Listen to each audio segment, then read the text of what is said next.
welcome to the channel and welcome to this game of Warhammer Age of Sigmar. It's 1500 points. It's Hedonites of Slaanesh versus Stormcast Eternals.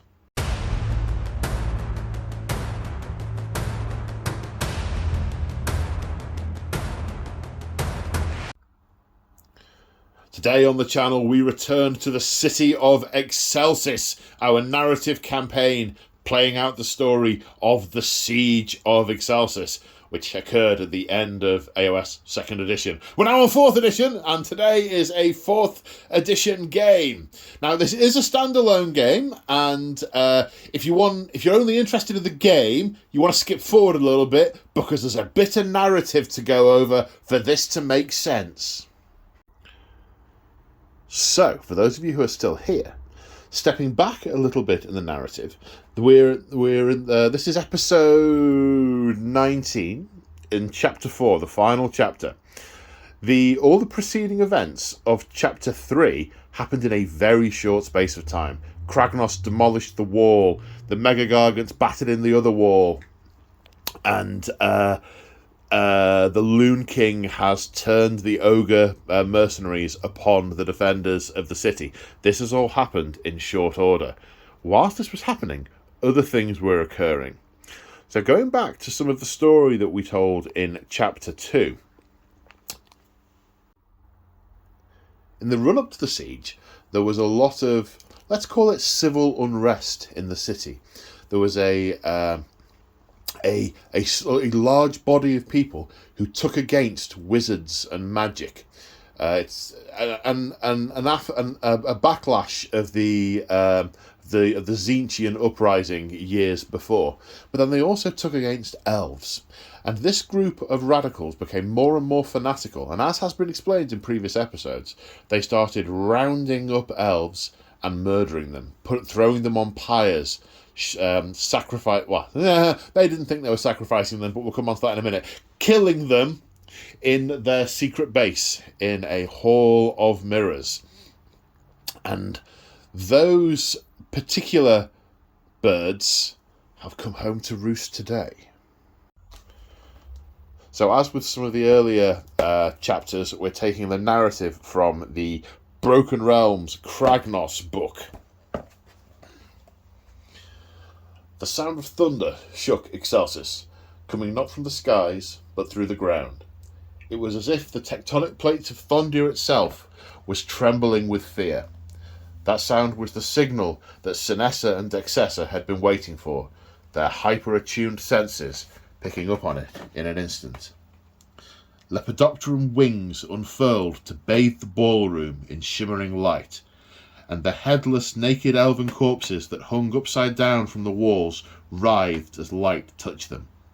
They swelled and burst, swarms of multicoloured butterflies pouring out to turn the air a riot of colours that offended the eye.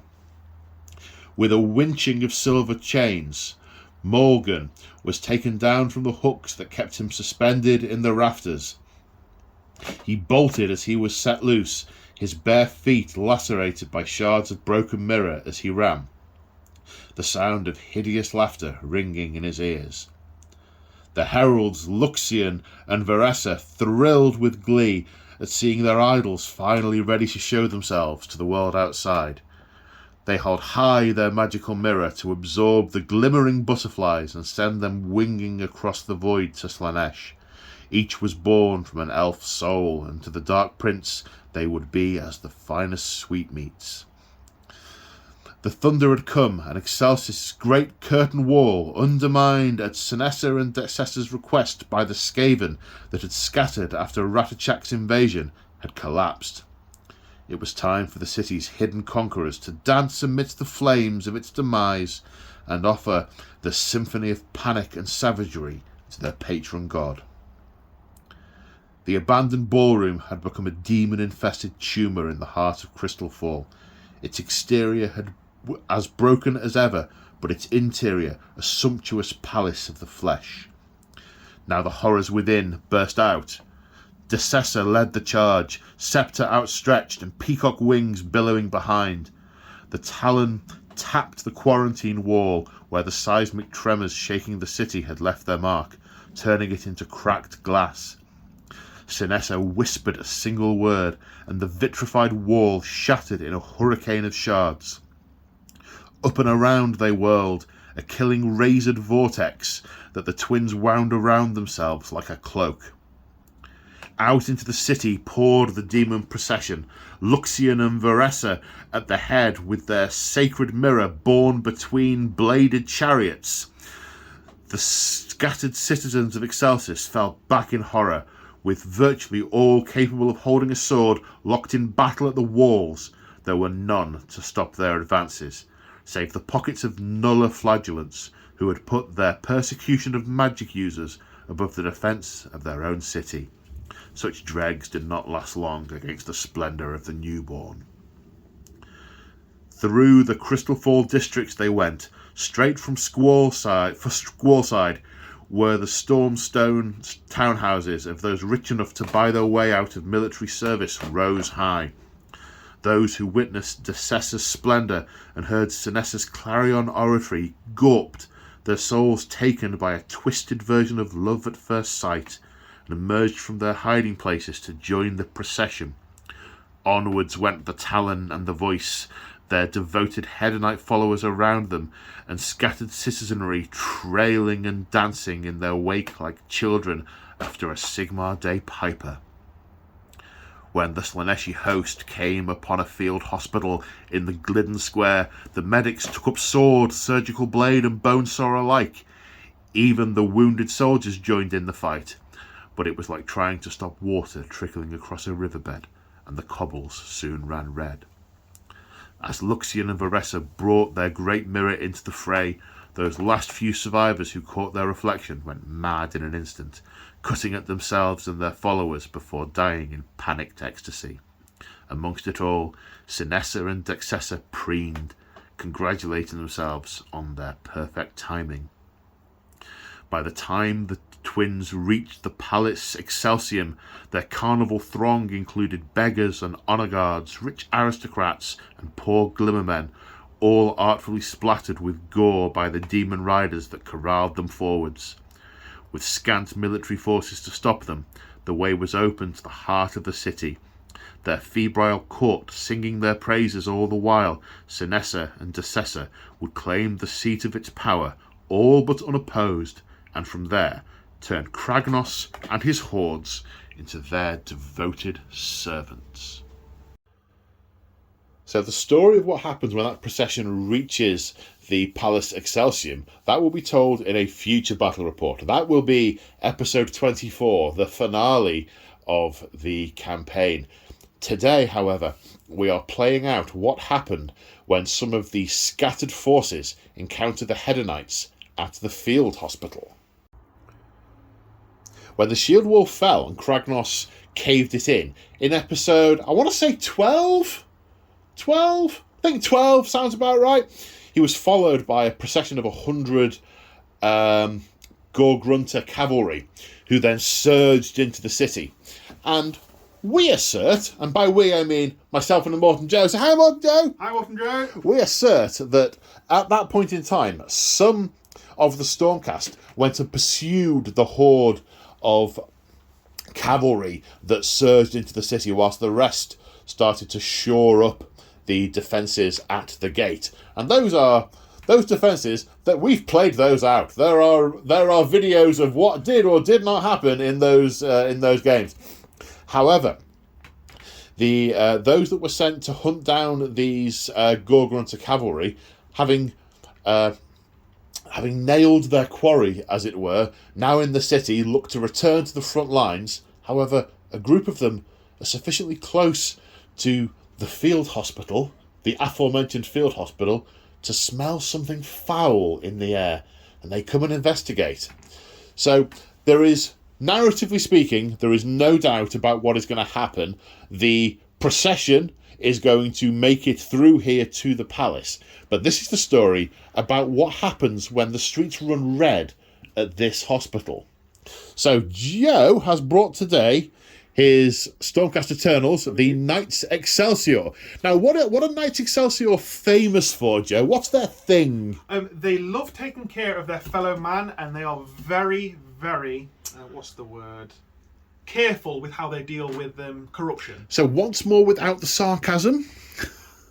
They're brutal. They're absolutely horrifically brutal. If there's a hint of corruption on you, you're better dead than alive. So when we come across any of these casualties, we'll call them, we will grant Sigmar's mercy to them. Sigmar's mercy to them. Yeah. So we are playing a custom game. We are playing 5 objectives. 1, 2, 3, 4, 5. At the end, these buildings that the objectives are in represent parts of the field hospital. Now, the cavalcade of Slaanesh are already here, and they are playing merry hell with those citizens. Now, the Stormcast are going to be coming from this direction, and they will do what they can to slay as many of the demons as they can before their coin is spent and they are returned to the soul mills and the anvil of apotheosis. However, there are lots of innocent people here that they need to save. And there are lots of innocent people here that the Slaaneshi need to corrupt. So my goal is to corrupt them before they're saved. Joe's goal is to save them before they're corrupt. Now, saving them, they've witnessed horrible forces of corruption. So how are you going to save them, Joe? Like I said, it's going to be Sigmar's mercy. Yeah, so hammer to the face. Hammer to the face. Hammer to the face. Okay, Look, so do not resist, you're being saved. So both sides are attempting to kill all these people, but Joe's trying to kill them before I corrupt them, and I'm trying to corrupt them before they die. So we're very much the streets are very much going to run red here, but we've got buildings in the field hospital, and these objectives represent where the innocent folk are currently. Innocent is a relative term, really. Well, you don't believe they are anymore because they've seen me. Yeah. Yes. So, custom scenario, 5 objectives. At the end of each battle round, we will get 1 point for each objective we control. At the end of the 5 turns, the person with the most points is the winner. Now, the question I have is, can my beautifully orchestrated procession carry on with its air of smugness and murder, or are you going to dip your little fly into my ointment and spoil my day? Yes, we are going to try and do as much as we can to ruin your little parade, I think. Yes, well, so it's 1,500 points, Stormcast versus whatever I'm playing. Hedonites. Thank you. We're going to do diagonal deployment. They're the objectives. Terrain and stuff. This battle mat is urban mats, as are these buildings. These flaming braziers and the barrels and the crates, they are from marchofwar.co.uk, and this road is Deep Cut Terrain. Deep Cut Studio. It came in this box. Deep Cut Studio scenery. Very funky little thing, these, right? They do like a river and other stuff as well. Yeah, I like those. It arrived recently, hence the use. I'm babbling now. Let's take a look at the armies. Okay, here is 1,480 points of Hedonites of Slaanesh. So, first off, we have Cincessa. I'm going to say now, I'm going to get this wrong many times. I tried really hard during the intro. We did several takes. I'm going to get them wrong, okay? Otherwise, we'll be here till June. So, Cincessa, the voice of Slaanesh, she is the wizard. I think she's a level 1 wizard? Yes, she's a level 1 wizard. And she's got a bunch of various abilities, which I'm not going to go into now. We will cover as and when they come up. And that's going to be true of all the units. That's the way around we're going to do it. Then next to her, the other half of the newborn, we have the Talon, Excelsis. She's the fighty one. She is not a wizard, but does other stuff instead. Then we have here the Contorted Epitome, the 2 heralds that were mentioned in the narrative. Heralds Luxian and Vreska. Then we have the Chariot escort for the contorted epitome. Towards the back, we have the manifestations of depravity. We'll go through what they do if they get successfully summoned.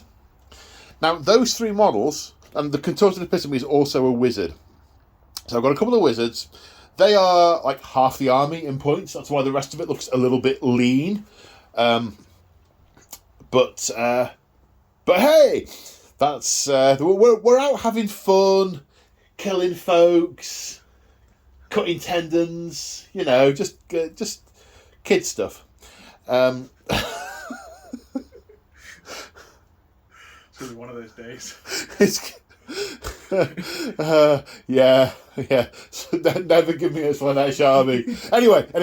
Okay, so we've got the Contorted Epitome, Sinessa and Detsessa. We've got the manifestations. We have a Seeker Chariot. We have 20 Demonettes, 2 units of 3 Fiends. I would normally run them as 1 unit, but my unit count would be really low for the size of the army, so I put them in 2. The Seekers, however, because they've got 1 champion, they are a single unit. And that's 1,500 points. In terms of specific stuff, the battle traits of the army, an excess of depravity, that's my main thing. At the start of each battle round, I pick 3 Hedonites and Slaanesh units to become euphoric for the rest of the round. Now, they then gain the rule, the rule euphoric killers will apply to that unit because it affects anything with the euphoric word. The weapons have critical 2 hits, so 2 additional hits on a roll to hit of a 6 rather than just the 1. And they can run and still shoot and or charge. I don't have any gun, but running and charging is a thing. So they will be super quick and super snappy. However, for every unit that gains the euphoric keyword in this way, I give my opponent a temptation dice that they can use at any point to substitute a wound roll, a save roll, a ward roll, or a run roll for a 6. Every time they roll it, every time they use one, they have to roll the dice, and on a 1 or a 2, they take D3 mortal wounds. I don't know how pure these paladins of virtue think they are when they're going to be rolling my temptation dice. No, nothing's going to be rolled. No temptations on this. Oh yeah, but if there are 6 wounds left on Successor and it's D6, no, not going to happen. Not going to happen. No, not going to happen. No. We shall chop off my left hand first. Well, that can be arranged in the context of the game we play on the weekend. Okay, so they are the battle traits. In terms of formations, we are the Epicurean Revelers. It's the demon one with the rule Exquisite Palate. The mortal realms are vistas of depraved fascination to Slaanesh's demons who will resist banishment with all their might. Non-hero units that use Rally roll an additional 3d6, so there may be more models coming back from that. In terms of enhancements, the only unit I can give heroic traits to is the Contorted Epitome, because technically it's not a named character, whereas these two, they are. It's not unique, it can get the stuff. So it's got the heroic trait Glory Hog. The hero wants for nothing more than to revel in defeat of the enemies. If an enemy hero is destroyed by the Contorted Epitome, they gain the euphoric keyword for the rest of the battle. And they are also going for the Artifact of Power. I have gone for, which seems appropriate, the icon of infinite excess. So, like, the mirror is an icon, so that's what I've gone for. Once per battle in any combat phase, pick a unit within 12 inches, wholly within 12 inches, give them +1 attack on each of their melee weapons. We are using the, I mentioned the manifestation law, the spell law of extravagance. We will cover the spells as and when we get to them. And that is the Hedonites of Slaanesh army. Let's take a look at the Willing Sacrifice. I mean the Stormcast Eternals. And here we have 1,500 points of Stormcast Eternals of the Knights Excelsior. And some of you will notice a lot of these units don't exist anymore. They are now legends. But that's because we are playing era-specific armies. I think there was one of the early episodes, episode 3 I think it was, before I'd really got into my stride, when there were some non-era specific units on the table. Ever since, it's been like trying to find the old models and so era specific armies, we love it, but that does mean most of these units are from legends. So what we are looking at, the army is being led by Lord Relictor. He's a priest who can do spells of sorts. He can use prayers, and he's a Mortis priest, so he gets to do extra prayers. He gets an extra +1 to his prayer roll. Oh, splendid! Is that a special? That's a special rule on his war scroll. All right, okay. So he prays a lot. It's the first time you and I have used prayers, and they work differently now by accruing points across turns. So that should be interesting to see how that works. Second in command is a Knight Vexillor. Now, technically, the model is a newer model, but it's still gorgeous, and they still existed then, so we are happy with it. There are 3 units of paladins: the Protectors, the Decimators, and the Retributors. Nailed it, yeah. And each of them have got a Star Soul Mace or 2 in each of the units as well. They do indeed. They actually do stuff now, the Starstall Maces. Yes, they're actually weapons now. Yeah, indeed, rather than what they were before. So these are the different types of paladins. Don't know what their rules are in this edition. I guess we're going to find out. I'm going to find out, certainly. We agreed beforehand we don't want to know what all of our rules are. We're looking forward to the surprise of various things. We have a unit of Judicators with Botstorm crossbows. This one's got a very special Botstorm crossbow. It sort of shoots around corners. It's broken, basically. It's got a very special sort of gun. You have 10 Liberators and 3 Prosecutors with the Hammerlins. That's the one. Hammerlins. So we're using the current War Scroll, not a Legends War Scroll for these. So they are throwing spears rather than throwing javelins rather than hammers. But they can hurl Hammerlins. Of course they can. Yeah. And then there is a Concussor on his not Celestia Dracoth. Is Dracolith? Dracoth. Yeah. On his Dracoth that used to be able to, probably still can breathe lightning fire, but I don't know how it works now. We'll figure it out together. Hopefully with great prejudice on your half. Well, quite. Yes. It could be interesting, because I imagine this lot is going to wade through most of my demons pretty quickly, and I will then be left with the three chunky characters. I don't know how that's going to go. This is going to be interesting. So, Joe, tell me about your battle traits for the Stormcast Eternals. What's their thing? Okay, so what I will do, I'll tell you about some of them, because there are some which won't come into effect, because they typically come down from Azir, and they put down through lightning strikes. These are boots on the ground already. That's not going to come into play. Narratively, that's not happening here. The guys who are here are the ones here. That's it. So the things that we have an ability called Their Finest Hour.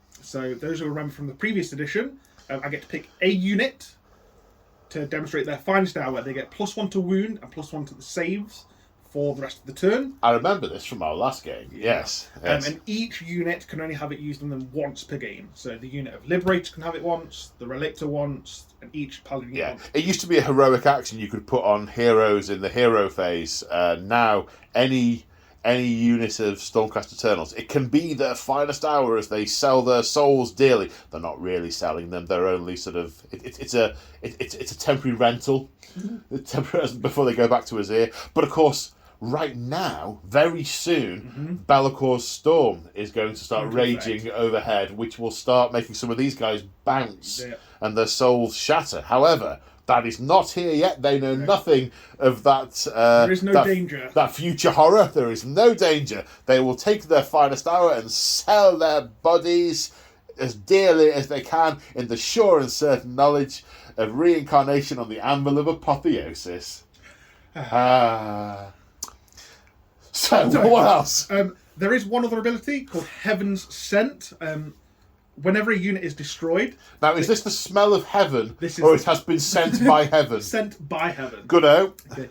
It must just be something about your pronunciation that makes me think you're selling perfume.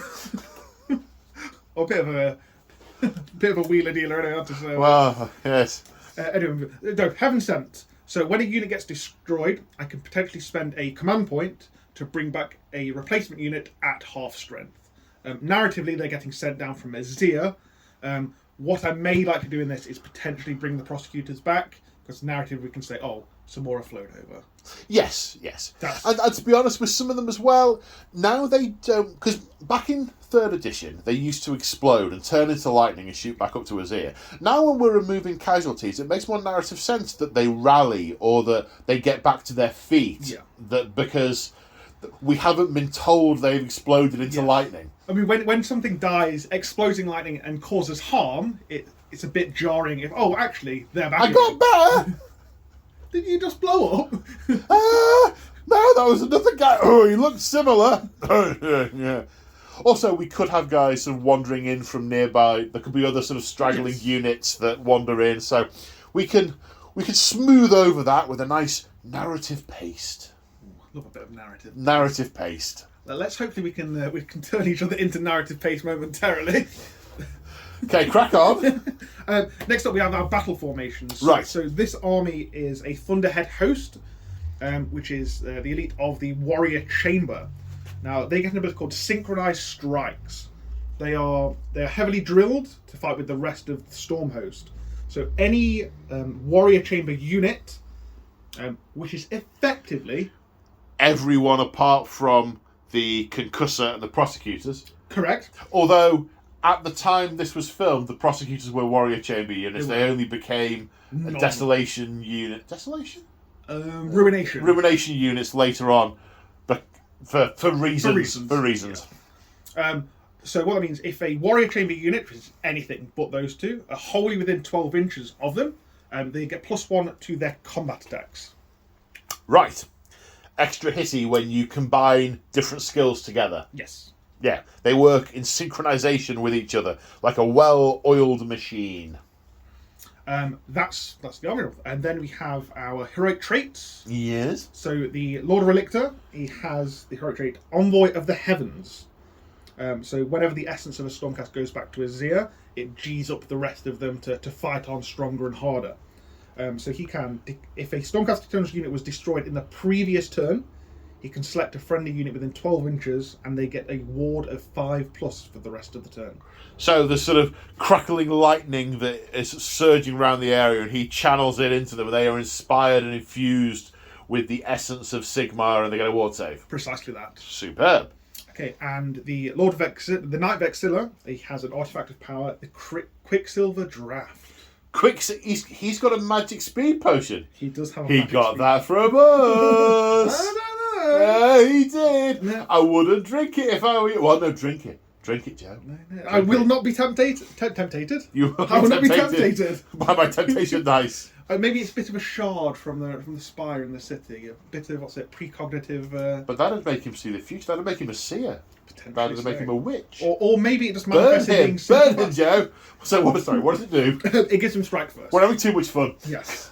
It just gives him... You drink it in a combat phase, and he gets strikes first for that combat. Okay. That's what that does.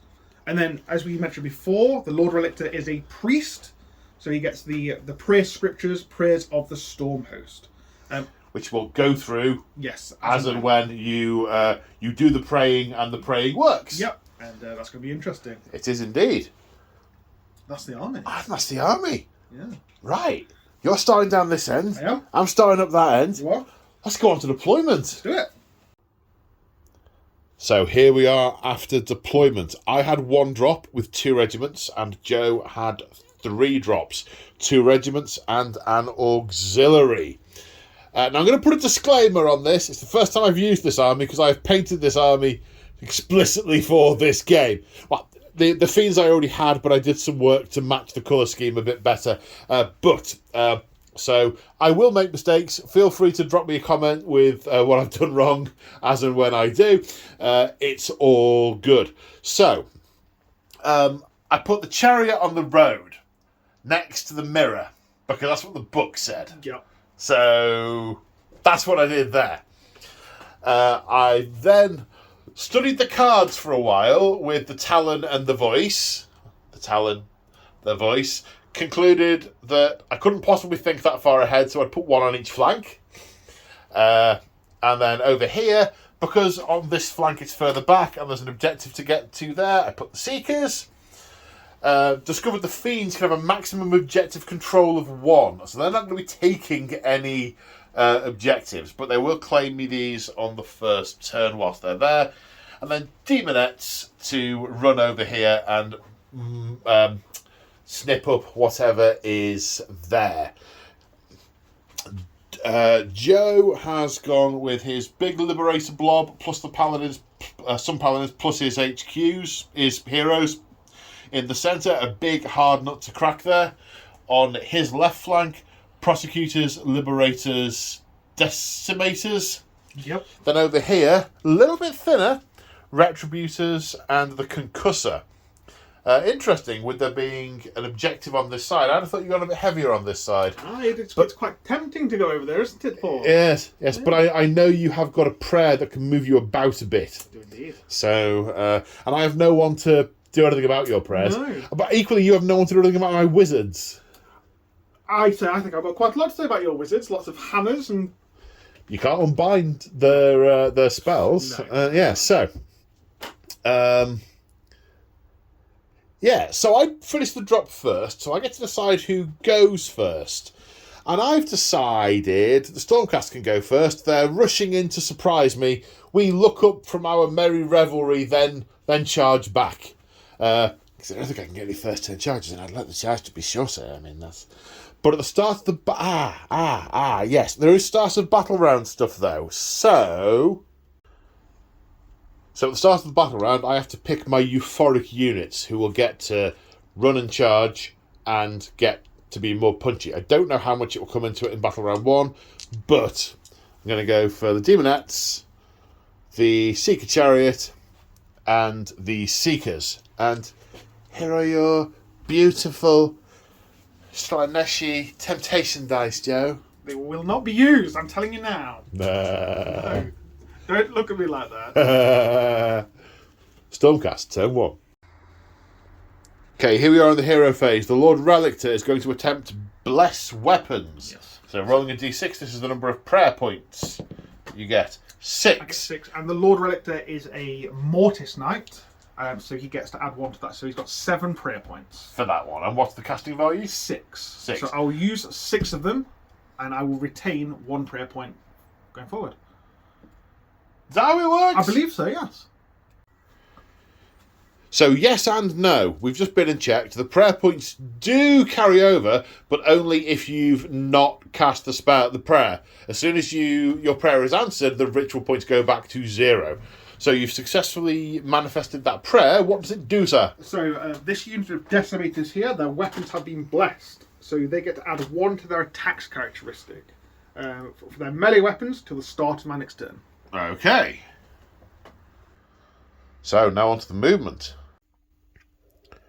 So here we are at the end of the Stormcast movement phase, and also the end of the Stormcast turn. So almost everything ran. The only thing that didn't run are the Prosecutors. They just flapped. Command point was spent at the double on the Decimators to make them run 6. Everyone else did a run roll. This objective has definitely been got onto by the Retributors, and the Concussor is running up the flank as well, and everyone just surged forward in the centre. I spent a CP on redeploy to move my Demonettes forward d6, move them forward 5, but still not close enough to tempt a charge from the Prosecutors. Because everything ran, apart from the Prosecutors, nothing is shooting. The Prosecutors are out of range. In theory, the Prosecutors are in range to charge because they charge 3d6, but Joe is electing to keep his wings furled as opposed to his powder dry or his garlic fresh. And that's it for Stormcast turn 1. So we're going on to Hedonites turn 1, and now I've got to read a lot of cards. Yay! Hedonites turn 1. Okay, so spell time. So the voice, Sinessa, is going to attempt to cast Sadistic Spite on a 6. That's cocked, but it will be a 6. That's an 11. Okay, you haven't got any wizards to do anything about this, so that goes off. So the Demonettes have got Sadistic Spite, which gives them their critical mortal... instead of critical extra hits, they're now critical mortal, that unit. And they're possibly going up against units with lots of armour, so... That's a good one. It's a good one. It's a good one. So, because the Talon is also on the table, the Voice gets to cast an additional spell. So I'm going to attempt to summon... the card's disappeared. It was in front of me. 1 minute. I'm going to attempt to summon Wheels of Excruciation, also on a 6. That's a 4. Wheels of Excruciation does not go off. However, so that's her done. It done. That's the Voice done. Now the Contorted Epitome is going to attempt to summon the Dreadful Visage on a 7. That's an 8. The Dreadful Visage goes off. Now the Dreadful Visage is in play. And you can kill them, but I can just resummon them. Priests can banish manifestations. So on your go, your priest can attempt to nobble them. Of course, the fact that I realise that means your priest is public enemy number 1. I'm going to try and hit him with a hitty stick. Please try and do so. Indeed. So here we are at the end of the movement phase. There was lots of consulting cards and scratching of heads and what does this do? And how does that work? And other such.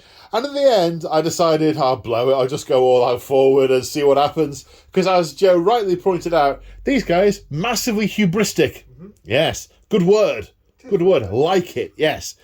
So the Seekers ran. I didn't spend a CP on All Out Charge because they have a minimum run of 4. Rolled a 2, yep. So ended up being a 4. So there's maybe a charge here. The Talon has flown over from one building to another. Maybe a charge here, maybe not. The Fiends couldn't get anywhere to charge, so they ran, but they ambled. They are just happy being here, murdering folks. The Contorted Epitome doesn't seem to do a huge amount other than be a wizard. So I'm leaving that a little bit towards the back, a bit protected behind a couple of other units. The Chariot, which can run and charge, also rolled a 1, so not very chargy there. The Dreadful Visage can, of course, move after it's been summoned, so it moved forward, ready to do some close combating, potentially. Got options here. I will probably do that first, see if it makes it in, then decide if I want to come this way with some of the other units, or if I don't. I ummed and ahed a lot over the Voice and what to do with it, as to whether or not to hold it back. It's a little squishy. But I thought I'll never find out what it does unless I have a go. These Fiends also rolled a 1 to run. They're in their happy place, murdering away. The Demonettes, I spent a CP on at the double to do the full 6 march, so I could get a lovely, lovely charge off. The Voice dropped down. She has a ranged weapon and the only one in the force, so I'm probably going to have a crack at the birdies with it. Yes. So shooting, Sinessa is using the Staff of Slaanesh, which shoots 18 inches. 3 shots hitting on 3s. Now we've just checked. These guys are in cover, which would normally be -1 to hit, but they have the fly keyword, so they cannot claim the cover bonus. So 3 attacks hitting on 3s. 2 hits, wounding on 3s. 1 wound, rend of 1, so 1 save for 4 plus. No, D3 damage for 3. Kills 1 and wounds another. That's my only shooting attack, but Joe is going to use covering fire with his Judicators to fire into the Demonettes at -1. Right, getting down and checking lines of sight. These 2 Judicators, their line of sight is entirely blocked by this wall of Paladins, so only 3 can fire.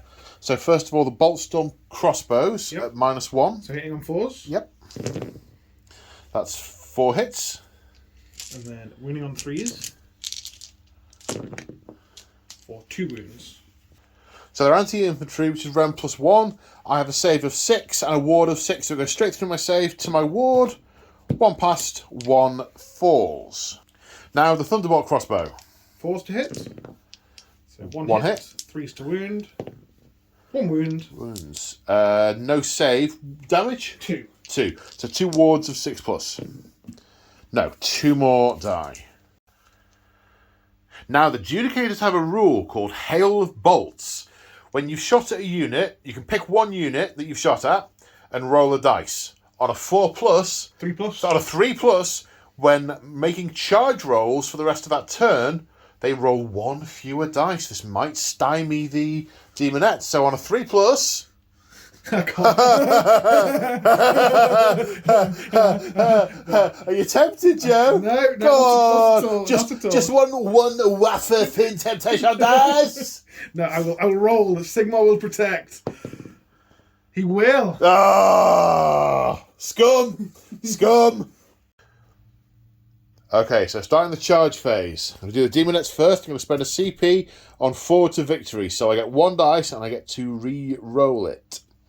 Should it not be enough? 2 is not enough. Is that Hail of Bolts going to hold the Demonettes back? No. It is not, but it's going to stop me enveloping you. And the Demonettes end up here. With a piling move, they will all be within 3 inches. So that should be interesting. Right, next, I'm going to do the Seekers. I haven't measured it, so I don't know how big a charge it is. 5. It's more than 5. So that is a failed charge. Now, do I want... Okay, so I am going to declare a charge with the Talon. That's a 7. Where's it gone? What could I get to with a 7? Okay, so 2 failed charges over here. The Dreadful Visage. Charges 12. Ta! Dig. Okay, right.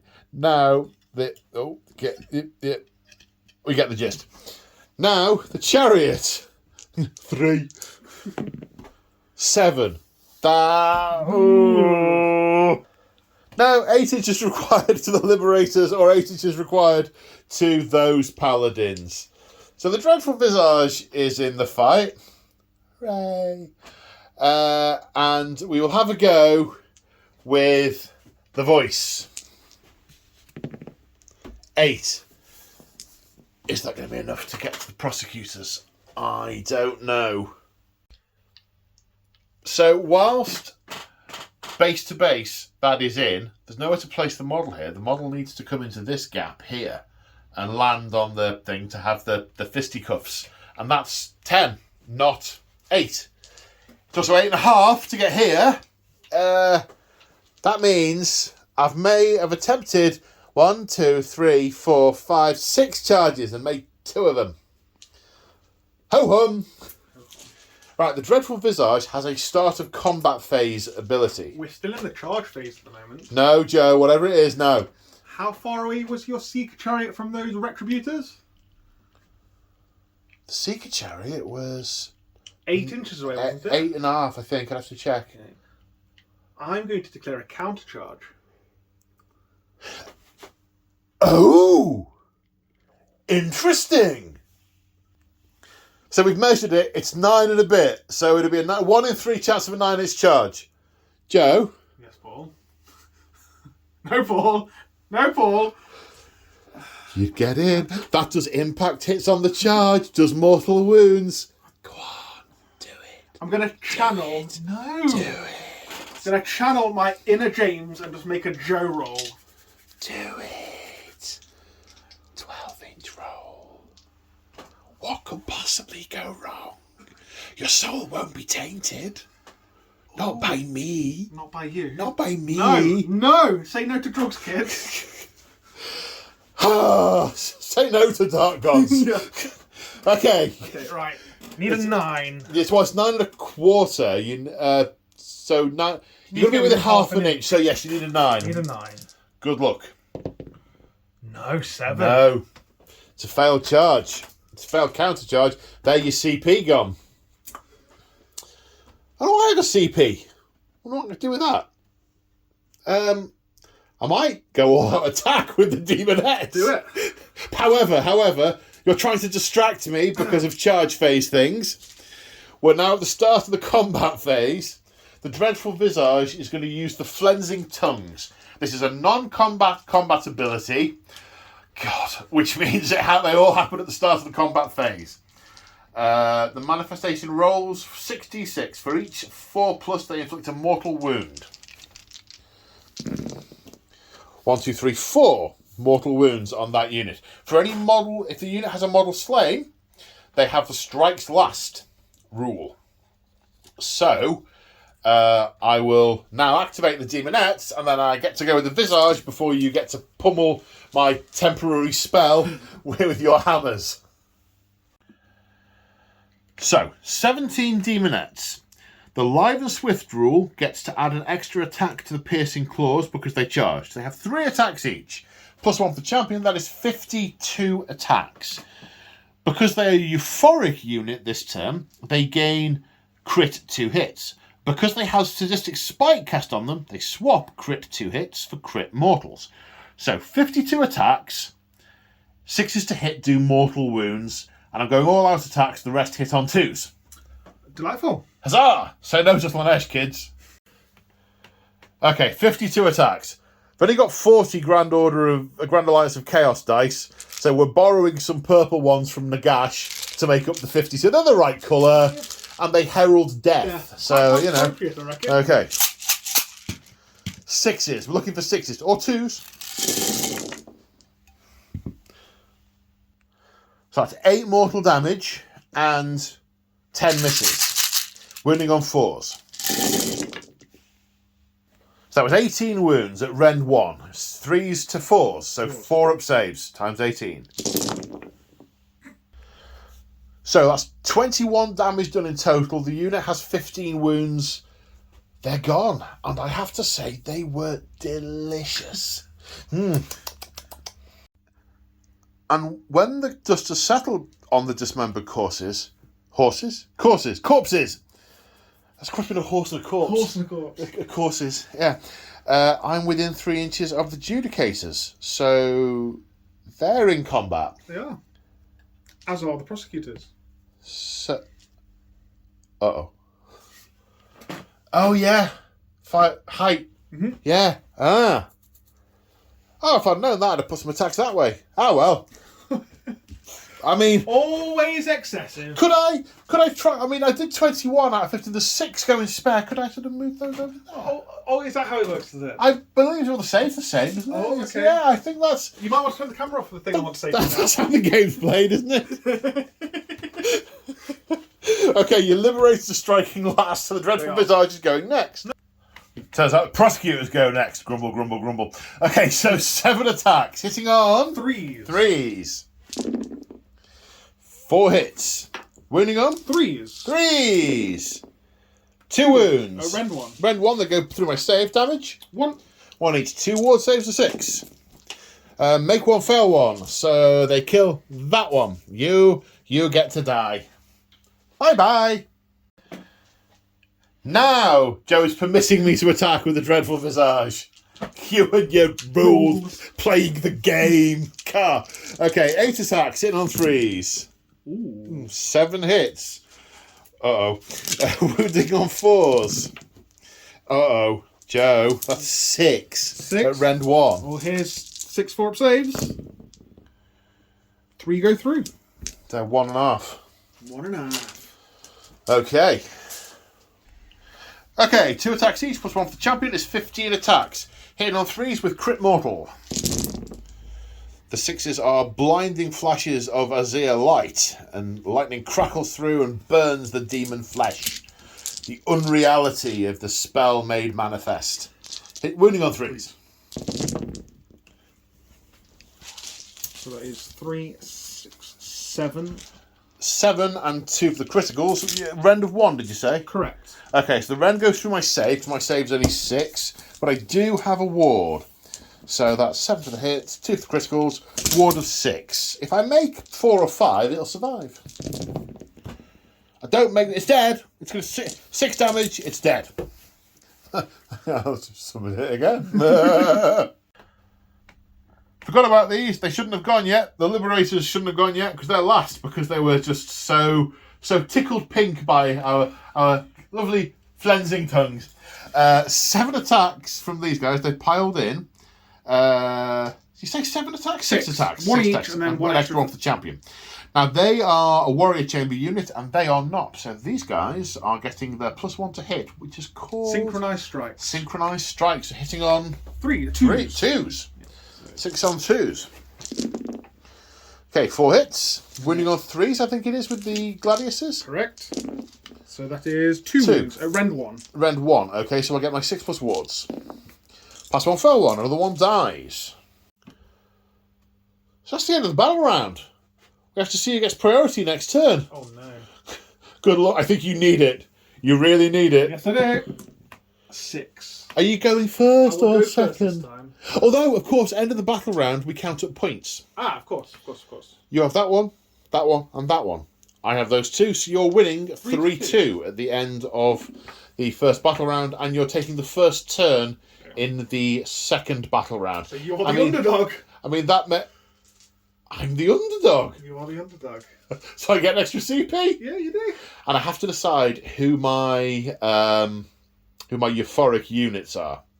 Okay. So it starts the battle round. I have to decide who my euphoric units are. I'm sticking with the Demonettes, so they get the crit 2 hits in the ensuing combat, because a lot of their punch is gone now they've not charged. Keeping it on the Seekers, so they get the additional punch in combat. I'm going for the Fiends here, so I can get some extra potential range with them, depending on where I want to go, depending on what's happening. But that is very much for later. Stormcast, turn 2. So, we are mid-hero phase. The Knight Vexilla has used the Banner of the Reforged to put a wound back on one of the injured Liberators. Now, the Lord Relictor is going to pray to Sigmar, praying for... Relocation. Okay, which is a casting value of 4. You get +1 because of your ability. Yep. So, you need a 3. 3, so it goes off. That is a 3, it goes off. That lets you pick up a unit... Wholly within 12. Wholly within 12, and then deploy it again within 9. Yes. And as far as we can work out, it can then move. Yeah. Joe, will you stop trying to brutally murder the patients of this hospital before I can corrupt them? No, kill them all. So, save them all, you mean, sure? Yes, save them all, yeah. Of course. Save them all. We're here to rescue you, crunch, snap, gush. And at the end of the hero phase, I'm going to spend a CP to attempt to cast Wheels of Excruciation. I'm -1 to cast because it's in my opponent's turn. Needs a 6, so that becomes a 7. 12. That is cast. Sending a cascade of spinning evil metal discs towards you guys. You were just out of range for Phantasmagoria. I would rather have done Phantasmagoria, which would have let me walk away from you if you got a charge off. But that, you're going to have to find a way of dealing with that before the charge phase, or it might get in your way. So you have to fly through all the saw blades. Yeah, I mean, to get to you, any price is worth paying. Uh-oh. Right, remaining movement phase. No, sorry, that was the hero phase. Movement phase. So it's nearly the end of the movement phase. The concussor has moved forward, looking to leap onto this ledge. The retributors, not quite sure how they're going to get up there. Maybe they carry ladders or something, but they can charge up there and give the Talon a headache. These guys have moved as close to the voice as they can. They intend to run through the flying, coruscating discs in order to get to the voice of Slaanesh. The prosecutors wanted to fall back to get healed by the warming banner of thingy, but What's his name? what's his name? Would have taken D3 mortal wounds for retreating, so have not. I have been agonising over where to redeploy, because technically all I've done here is made Joe's charge shorter to get to the wheels, which he can then pile in around to then go and hit the voice. So I've been trying to decide who to redeploy and where to go and have a little cry. But I'm going to drop the Talon back D6 inches to try and avoid this charge. I think I have either one of these, when the units arrayed in front of them charge, will get splattered. So the voice drops back 3 inches. Because of model shape and base size, it's a little bit further forward than it actually is, but it is just about on the other side of the debris.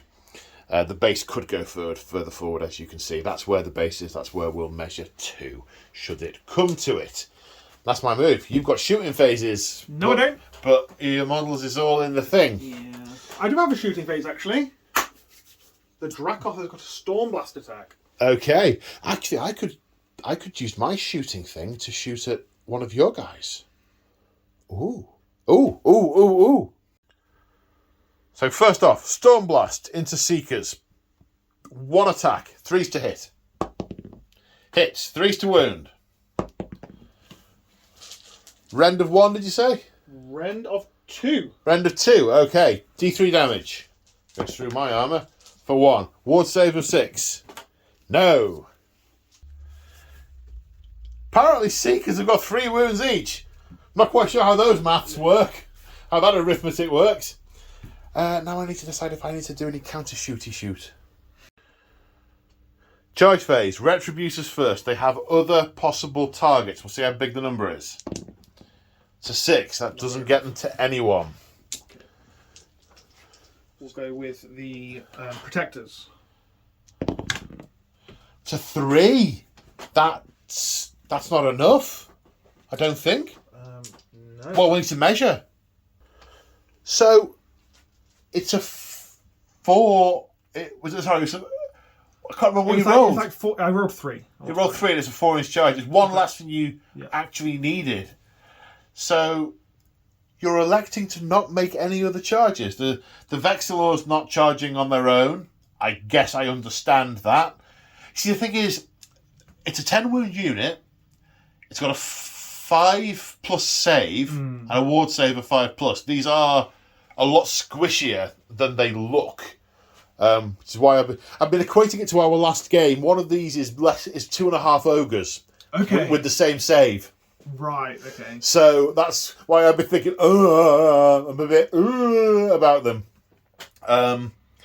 So it's mathematically possible, but not very likely with just the one model.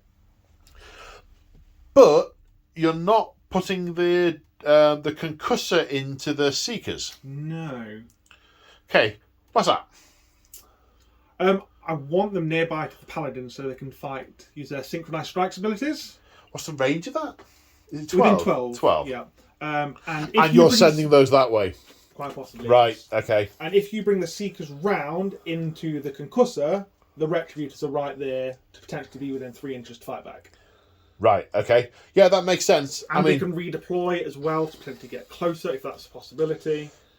I mean, I'll tell you now what's going to happen in my turn is the Seekers are going to come round here, the Talon's going to come over there, the Fiends are going to come round here, the Chariot's going to come in here, and we're going to try and sandwich you in. At least you're closer to me then. Well, yes, I guess. But then again, I have got other choices to make over here now. Now that you're killing these people that we haven't corrupted yet. Humph! Terrible. Jolly inconsiderate. So, that's charges. It's just ongoing combats. And it's your turn. You get to pick the ongoing combat first, because it's your turn, I believe. No, you go first. I go first. I know that's what it was in third, and I thought that had changed in fourth. Oh. Should we check? Should we check? Yeah, let's check. So we come to the existing combat, and it is the active player who picks first. So the Judicators are going. You said Judicators? Yeah, Judicators, they're going to pile in. And then... So that's 6 attacks with the coordinated strikes. So 6 attacks hitting on twos. That's only 5 dice, mate. It's 5. That's 6. Okay, so 5 hits. Wounding on 3s. Correct. So it's 5 rend 1. Because it's 5 rend 1. That goes through my save of 6+. Wards of 6. Don't make any. You kill 5. Wow. So, my Demonettes are still euphoric, which means I still get crit 2 hits. Piling in basically to the nearest unit rather than trying to go after one or the other. There are 5 Demonettes going into the Judicators, one of which is the champion, and 5 going into the Prosecutors. So the 11 attacks against the Judicators. Joe has gone all out defense on the Judicators, trying to preserve his shooter unit. So I'm hitting on 3s, but 6s are 2 hits. Okay, so that's missed. 1, crit 2 hits. Going back in. Wounding on 4s. 3 at rend 1. So 3 up saves. 2 up, back to 3 up. No, 3 up. 3 up to 2 up, back to 3 up. Yes. Yes, Yes, yeah, there we go. Hooray! We got there in the end. Hooray! Right, now the attack is the Prosecutors. Oops. 6s are the double hits. There's a few of those this time. 4 misses, but 3 of those were double. Wounding on 4s with rend 1. That's 5 saves, this time of 4+. 1, 2, 3, 4 wounds. That takes the unit, I believe. It does indeed. That's the end of Stormcast turn 2. Prosecutors are gone. The Demonettes are whittled. They appear to be a glass hammer, the Demonettes. So yes, they're in combat. Nothing happened over here. So yeah, okay. Slaanesh turn 2. So a little while later. Should mention that this objective is now flipped over to the killers, not the corruptors. I mean, he's taking all the fun out of it. Right, so hero phase. Time to do stuff, casty stuff. First off, Sinessa is going to attempt the Whispers of Doubt on a 7+. That's a 10. And that's cast on your Knight Heraldor. So for the rest of the turn, add 1 to hit add 1 to hit rolls and wound rolls that target him until the end of the turn. Has to be a hero I target with it. Okay. So that's whispers words that reveal the enemy's darkest desires, breaking their concentration and leaving vulnerable to getting wheels in the face, to attack. So that's cast. Right, I'm now going to attempt to summon the Dreadful Visage on a 7. That's not a 7. And it's a miscast, is it not? I don't know. I think it's a thing. I'm not sure. Yeah, I take D3 mortal wounds and can't cast any more spells this turn for 1 mortal wound. However, Ward save. I do have a ward save, actually, yes. Oops. Ward save of 5+, which I make. That was delightful. Thank you, Slaanesh. It was, oh, yes, lovely. That does put a spanner in my careful works. See, the plan was to... So at the end of the phase, Joe will be able to try and banish one of my endless spells with his priest. And the idea is to make him vulnerable to being attacked and just drive the wheels into him. Yep. But with there only being one thing there, Joe will just banish that one. If I create another one, he might choose to banish that instead. So I was thinking of casting a spell with the Contorted Epitome, but I now think I will attempt to conjure the Dreadful Visage instead, so that Joe again has the same dilemma. That's not conjure the Dreadful Visage. Not on a 3, it needed a 7. At least it wasn't a Snake Eyes. Okay, so, right, do you have any hero phase stuff to do? The only thing would be to heal, but everyone nearby is fully healed. Okay, you may attempt to banish. Okay. You pick a manifestation within 30 inches. This one. Okay, you need to beat its casting value. On 2 dice? 2 dice of 6. No. I was worried about nothing.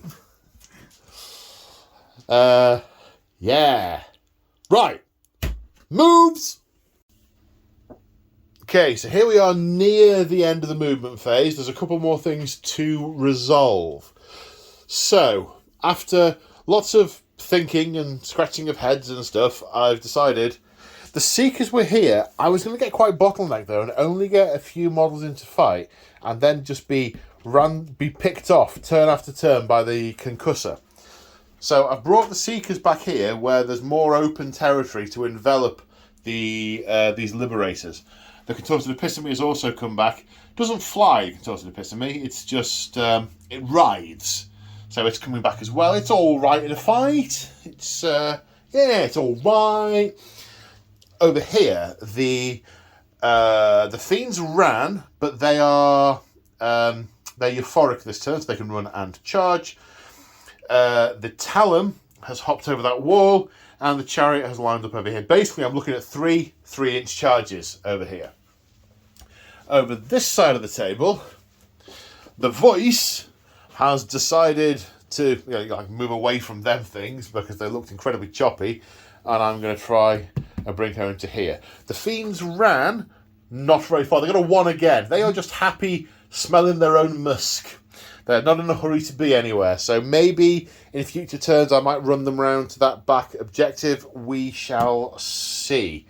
The other thing that has happened is the Blades of Excruciation have round here and past both of these units. Now the way this works is you roll 6 dice for each unit that it passes across, and for every dice roll that is lower than the save, you take a mortal wound. Basically, you make 6 saves for each unit, but I roll it because it's an attack. So what is the Knight Vexilla's save? 3. 3. Okay, so 1s and 2s, he takes mortal wounds. Okay, 2. Now he's got a ward because he's by the Protectors, did you say? Yes, both the Protectors and any characters nearby have a 5-up ward. Okay. So he takes 2 damage. How many wounds does he have? I'll have to double check, but I think it's 5. Okay, so he's been run over. Now the Protectors also are a 3-up save? Okay, so do I... Whoa! 4 mortal wounds. 4 saves. 4 wards of 5-up. 3. I get 1. Get 1. Yeah. And I physically drove over that one. Not that that has to affect what you do. What it does. It does, though, doesn't it? No, don't let anyone tell you otherwise. It matters. That one got run over. That one died. Yeah. So that's all my movement. It's now the end of the phase, and you're doing a redeploy, aren't you? Well, you were before he got run over. I don't know if you're still doing it. Poke him with his sticks. We said chase the big one. He bit the big one instead. Do you need to think? No, I think we're doing far too much thinking and not enough doing. Well, we're doing too much gabbing. Yeah, we have been talking a lot of junk. We got plenty of time. I got here at 9 o'clock in the morning. It's now 5 in the evening. Yeah. We haven't finished turn 2 yet. No. It's a problem. Are you redeploying, sir? No, I'm not. Right. Okay. Let me go on to my shooting phase. So my only shooting attack is from Sinessa. Now it has got the shooting combat ability, but that doesn't let her shoot into a combat she's not involved in. I'm looking around saying, there's probably not a target, but that Knight Vexilla is still lined up pretty spot on with her past that building. She can see pretty much all of his torso and is in range, so he is getting Staff of Slaanesh. Now, the Whispers of Doubt do not count for range. It is combat only. 3 attacks hitting on regular 3s. 2 hits, wounding on 3s. 2 wounds. Rend of 1, sir, so 2 4+ saves. 1 pass, 1 failed. D3 wounds for 1. 5+ ward? Yep. No. Another damage taken. Did you say he had 5 in total? He has 6 in total. 6 in total. Okay, 3 more to get through. Right, we're now into charges, and there are charges everywhere, pretty much. The Seekers, charge 5. I'm going to roll them all, then move them all later. The Contorted Episteme, charges 7. That's also in. The Chariot, charges 11. The Talon charges 3. Fails. No, you got to be within half an inch, so a 3 is a pass on a 3-inch charge, and she is 3 inches away. But that may block the Fiends because of the order in which I've done it. She'll have to go straight forward. So what the Fiends roll is important. 12. They can go round the back. That's not going to be an issue. The Excruciation, 4. Basically just going to turn around. Then all the way over here, the Voice, 7. That's going to be enough, I think. Right, we'll now measure and move, and Joe may choose to countercharge. So near the end of the charge phase, we have the Seekers and the Contorted Epitome over here. We have the Talon, the Fiends, and the Chariot over here. And this one could go either way, I think. And then we have the Voice over here, and we have the Excruciating Blades over there. Now we have some end of charge phase stuff, and then we have some start of combat phase stuff. So end of charge phase, we have the Mutilating Blades of the Seeker Chariot. A Slaanesh chariot inflicts carnage when it ploughs through the foe.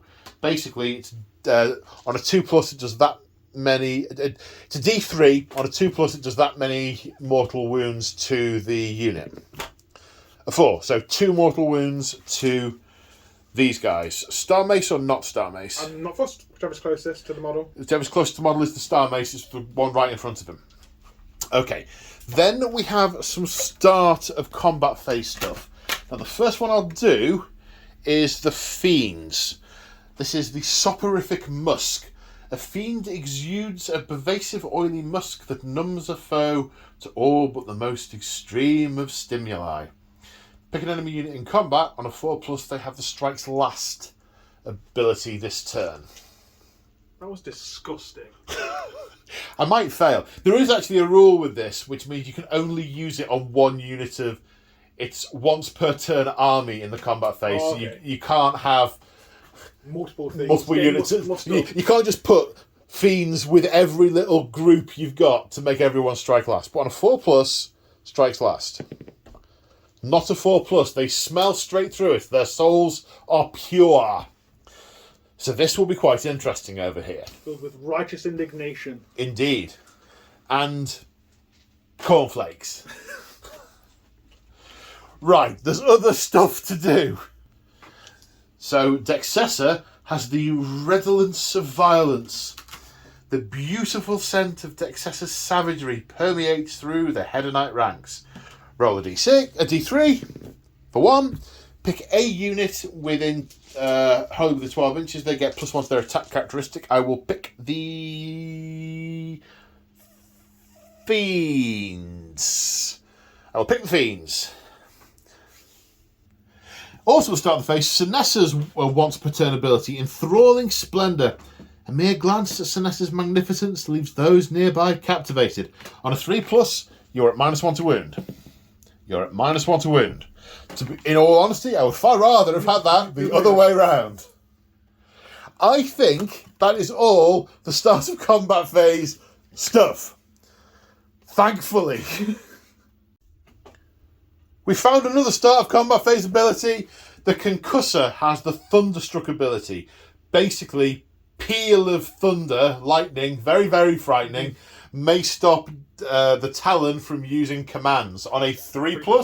3+, correct. 3+. Not that. Not that. Okay. Right, I'm going to activate the... I was trying to work out who to use her on, and this may result in my being turned round on and flattened by the remaining decimators. However, that impertinent little so-and-so has just hit me in the face. Yeah. And I'm not happy about that, so he's getting Dexessa's 7 attacks with all-out attack. I'm miffed. 7 attacks hitting on 2s. 7 hits. Oh dear. That is 7 dice overall, isn't it? Yes, it is. Okay, wounding on 3s. Only 4 wounds. Rend of 2. So 5 up save, but any 6s do me mortal wounds, yeah.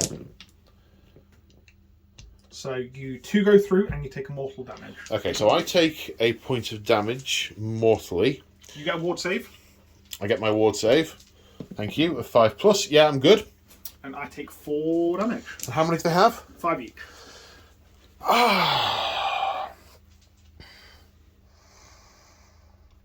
Only 2 gone through. I mean, I won't lie. Hashtag disappointed. Scouring the card for other things that could do some damage, and I am bereft of additional damage. I really didn't want to be punched in the face by that. No. Now you're going to pick a unit to fight. Are you going to fight with the... I think it's going to be the Protectors into the Judicator? Excruciator. I think that might be the best thing for me. The Protectors into The Excruciator, yeah, no. Yeah. No, we're going over here. The Retributors, if I think. I mean... Okay. That's fine. That's fine with me. Fine. Okay, Joe activating the Retributors, putting all the attacks into the Fiends. The Talon has already fought, and the Concussor's going to get to have a go at it. The Chariot is really not all that cop, but the Fiends they've got some rend. They've got 5 attacks each. They do D3 damage. Yeah, so I'm all out defending the Fiends. Yep. I don't know if we mentioned this on camera before, but it's the Retributor's finest hour. So they're +1 to wound. They're also +1 to hit because of the Warrior Chamber rule, because the Concussor is still alive. So all of the attacks are going into the Fiends. So are we doing the maces, the hammers? Or Hammers first. Hammers first. So okay. these are hitting on 2s. Hitting on 2s. 6s are mortal damage. That is 3 1s, mate. Oh dear. And no 6s. Alright, and then 2s to wound. So that's another 2 1s, so that is 2 saves. Rend 1, isn't Rend it? 1. So my save of 5 +1 -1 is 5. That's no damage. That's no damage. And then the Star Soul Maces hitting on 2s. That's another 1. And that's 3 mortal Joe, damage. what are you doing? It's 3 mortal damage. 3 mortal damage. Okay, 6 wards. Pass 1. One of them takes 2 mortal damage. We both are pretty disappointed with our hard units damage output there. I mean, that's disappointing. To say the least. In many ways. Many ways. Go for a scrap. So now it's my go, and I have a dilemma. Brutally murder the Liberators before they get to hit me, or use the flying wheels of death to kill the guy with the big flag. I said to Joe, head or heart? He said, heart every time. I'm like, right, I'm doing the excruciating wheels of excruciation. We have 2d6 attacks that are going into the Knight of Excelsis for 2 attacks. Can't kill him. Can't kill him. You can wound his pride. Yes. Well, he's being whispered to, so I'm +1 to hit and +1 to wound. Oh, I like So 2 attacks. Okay. So hitting on 3s. 1 hit. Wounding on a 3. 1 wound. No rend. Save the 3+. No. Yeah. He got a saw blade in the face whilst he was listening to what Slaanesh said to him in his sleep. Yes. Don't want to know what he said, thank you very much. Absolutely. I'll have to repent for that later. Okay. Where are you going, sir? It'd be rude not to try and punish you back with the Liberators. Yeah, so how are you going to split? Or are you splitting? You might be able to take the... I mean, there's 30 odd wounds here. There's 7 there, and that's a wizard. I think it's 7. Contorted Epitome, I think 7. No, so I made a shield wall with these chaps. So I think everyone at the front is just going to hit what's in front. Okay. So all of the... So 1, 2, 3, 4, 5 are going into the Fiends. In all honesty, he could go either way. He's facing that way. Okay. So 1 into the Epitome, and the rest are going into the Seekers. But there's 1 who's not in the front rank. Where's he attacking? They're going to go into the Seekers. In the Seekers? Yeah. Okay. Very narrative of you, sir. Very narrative indeed. It will get me the win in the end, I'm sure. Say hi, Paul approves of this message. Okay, all out attack from the Liberators. For Sigma! Hitting on 2s. Into the Seekers. Joe, Yeah? stop rolling that many 1s. You're distorting the laws of probability. Now, if you were fighting Zinch, that would kind of work. Unfortunately, however, I rolled 3 6s, and I believe 6s are a thing. Oh, are they critical? I'll double check quickly. Those are crit mortal, so they are 3 mortal damage. We'll move this to one side for a moment. The rest wounding on. 3s. 3s. Okay, 1, 2, 3, 4, 5. Rend? Rend 1. Rend 1, okay, so I need 5 saves of 6+, because my save is 5. I do not make any of those.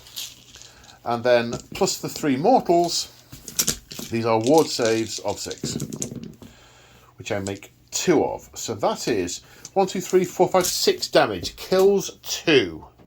So 2 died.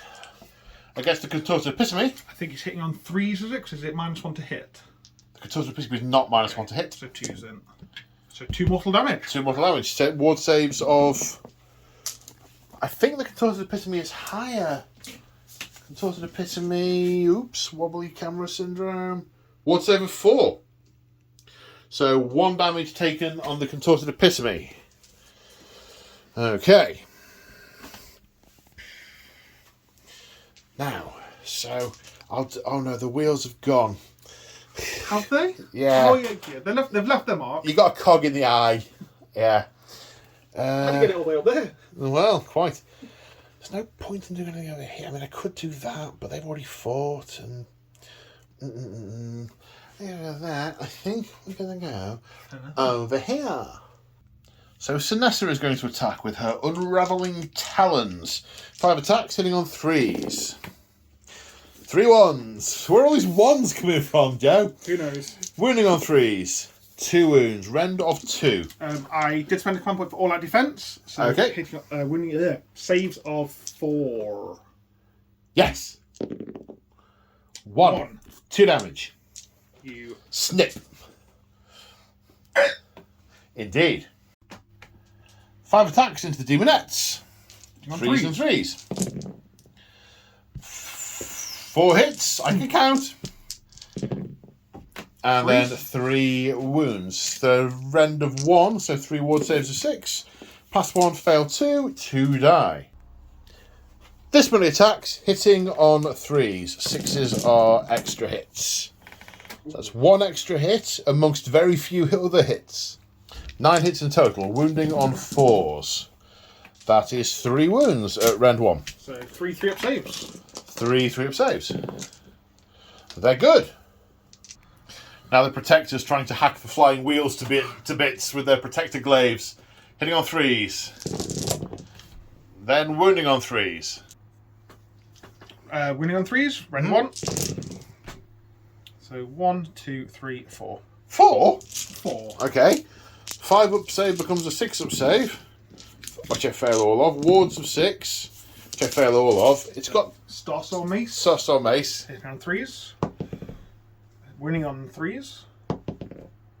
Rend 1. Rend 2, sorry. 3 damage. Rend 2, 3 damage. Okay, so 3 ward saves. It's dead. The wheels have been slapped to the ground. Right, now the fiends into the retributors. So, they're deadly pincers and barbed stingers. 5 attacks each because they got buffed by the talon. 5 attacks each, hitting on 4s. 6s are 2 hits because they are euphoric this term. So, I missed, and 2 6s. Okay, wounding on 3s. 1, 2, 3, 4, 5, 6, 7. 7 saves at rend 1. So 3-up saves. Yeah. You alright? Happened. Nothing seems to be happening over here. No, We're just going to stay here forever. It's just a position of null entropy. Just Indeed. Okay, so do you want to hit me with the concussor? I will attempt to hit you with a concussor. So the concussor is going to attack Dexessa. You're -1 to hit because of my the Scion of Slaanesh. Despite their mutual enmity, Excelsis and Slaanesh are inextricably connected, giving them an advantage over their foes. While Slaanesh is on the battlefield, subtract 1 to hit rolls that target this unit. So it's going to be 3 attacks with a hammer, hitting on 4s. So 1 hit. There you go. That's Save you. yeah. Save me 2. Wounding on 2s, however. Because that is just what it That's does. just what it does. Wow. Okay. Rend 1. Okay. Save for 6. No, you appeared to not hit the metal clasps that hold my string up. 2 damage. 2 damage towards saves of 5. Pass one fell on. I take a point of damage. Then the Dracoth's claws and fangs. Aha. I'm hitting on 5s. Okay. So 1 hit. A hit. And wounding on 2s. So wound, rend 2, 2 damage. 2 damage. Okay, 2 wards. Pass one fell one. Another point of damage taken from the concussor. Now the Seeker Chariot is hitting on 3s. That's 4 hits. Wounding on 3s. These are the flensing whips and claws. Sorry, I said 3s, but I meant 4s. So none of those. The pierced claws hit on 3s. 2 hits. And wound on 4s. No. Now, that has performed as I expected it to. That is consistent with my expectations. The rest of this, significantly less so. Right, over here. You've got no more attacks to do, so it's my remaining attacks now. Yeah. So I've also found a rule on the Contorted Epitomes card. Swallow energy. A Contorted Epitome steals the most intense and excessive energies, channeling them back into Slaanesh's Temple of Twisted Mirrors. If you make a successful ward roll for this unit, add 1 to the unit's power level until the end of your next turn. 2 spells for me next turn. Ah, you made a ward, didn't you? I made a ward, yes I did. Okay, the Contorted Epitomes, 7 attacks with piercing claws and coiled tentacles, hitting on 3s. That's 3 hits. Wounding on 4s, 3 wounds, rend of 1. So 4 up saves? Yep. 1 got through, 2 damage. Okay. Kills 1. Now the Seekers, they have 2 attacks. They have their Agonizing Claws and the Steed's Poison Tongue. Agonizing Claws, 3 attacks. They are anti-cavalry, so that's irrelevant. But they are euphoric, so they are crit 2 hits. Hitting on 3s. Oh! After the misses and the criticals, that's 24. Starting with 24, we're still at 24. Wounding on 4s. So that's 10 at rend 1. So 10 saves of 4 plus. 1, 2, 3, 4, 5, 6. That's killed 3 so far. Now the Poison Tongues. In all honesty, I should have saved the all-out attack for the massive bucket of dice. So Poison Tongues are also hitting on 3s. The 6s will of course explode. And wounding on 4s. 1, 2, 3, 4, 5, 6. 6 saves, no rend. 3 up saves. Okay, 1 more. Down to 2. So bravery is no longer a thing, but objective control is. Which we will come to in a little while. That's all the fights. But I want to use thingy. I want to spend one of my remaining command points. So I'm going to spend a command point on Power Through. Excelsis has a higher health characteristic than the concussor, so she gets to move her 12 inches and do D3 mortal wounds for 1, which takes it up to 5, and takes it out. Okay, so we're now counting up where control of objectives. Over here, the voice has the Voice of Slaanesh ability, which strips 5 off the OC of a unit within 18 inches. However, I don't have anyone on that objective, so your control is 0, but mine is also 0, so it stays with you. Over here, the Fiends, being beasts, can never have a score of higher than 1. So plus 2 of the chariot is 3. You are beating me on 5. If she'd stayed there, I'd have that objective. But then I would also have a hammer to the face next turn, which I don't want a hammer to the face. These guys, the Liberators, are 1 unless they're holding an objective in their own territory. So you're 2 on that objective, I am 2 for the Compissimi, 3 for the Seekers, which means that one flips back to me. So at the end of battle round 2, you gained 3 points, I gained 2, taking the score to 6 points to 4 to the Stormcast. You appear to be killing the patients at a rate faster than I am corrupting them. This displeases us considerably. So now the last thing we need to do in battle round 2 is the priority roll for battle round 3. Da da da. Good luck, sir. You too. 3. 3. That means it goes with you because you were first last time. Do you want the first turn or the second turn? I would like the first turn, please. The first turn. Okie dokie. That makes me the underdog. I have the extra command point. No, that doesn't make me the underdog. The score makes me the underdog. Okay, Stormcast, turn 3. So, during the hero phase, the banner healed 2 wounds on the Vexilla, and then Rally healed 1 more on him. He is down 1. We're now going to go for a translocation prayer to Sigmar. You need a 3 on the dice. We'd get it on a 5. So you get to catapult a unit somewhere else on the table. And the protectors end up translocated to here.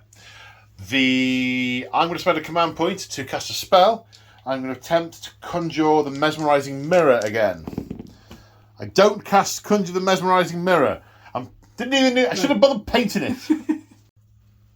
So end of the movement phase. I forgot to mention the Talon rallied, healing up her wounds. Then the prosecutors have moved forward. The voice redeployed backwards, but not far enough to get behind this wall, unfortunately. It does make the charge longer, but we shall see. And then the 2 of the 3 protectors. Oh, yeah, no. Yep, sorry, all the way around. Oh, it's half the size, Yes. isn't it? Yeah, 2 of the 3 prosecutors have flown in from elsewhere in the battlefield and landed here. They've seen what's happening, and no one has saved these patients yet, and you are running away with the points. But I'm having a whale of a time. So, I call that a win-win. That's the end of the movement. Any shooting? No. No shooting. Okay, charges. Where are we charging? Let's start with the protectors. Oh, sorry, I should have mentioned the Vexilla moved that way. The Relictor ran, so he won't be charging, but the Vexilla might. Yes, okay.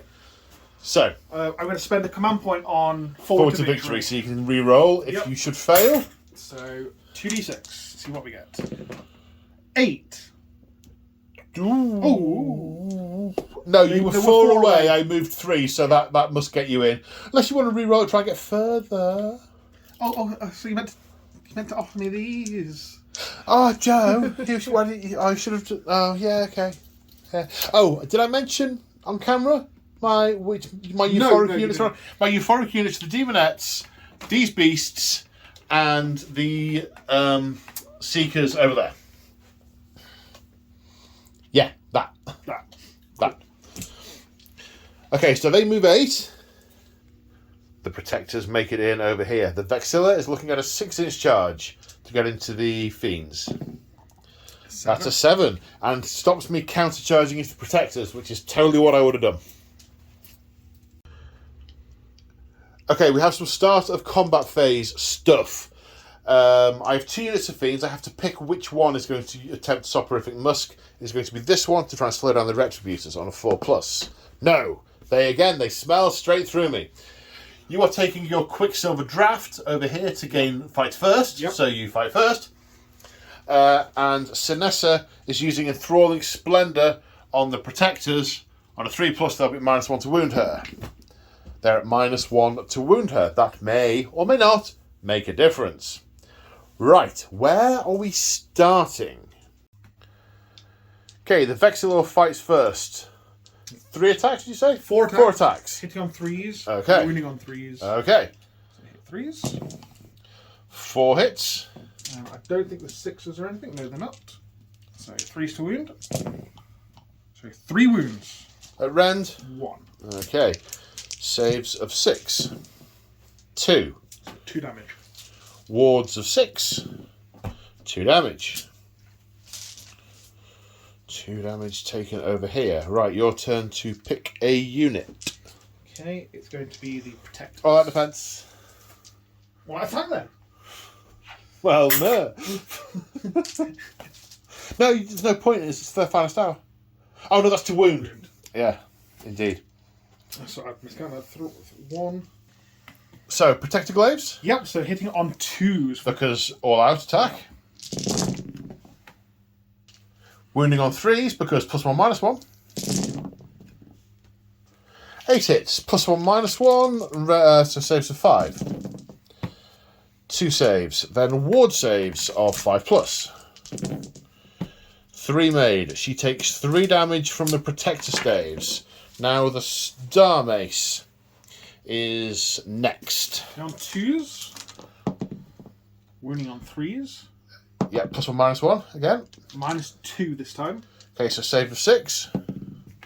No. 3 damage. 3 damage. 3 ward saves of 5+. 1 pass, 2 fail. She's taken 5 damage. Now the Fiends are going to the Retributors. Joe playing all out defense on the Retributors. This is going to be another all-round wet slap, I think. Well, I'm going to wet slap you, I'm sure.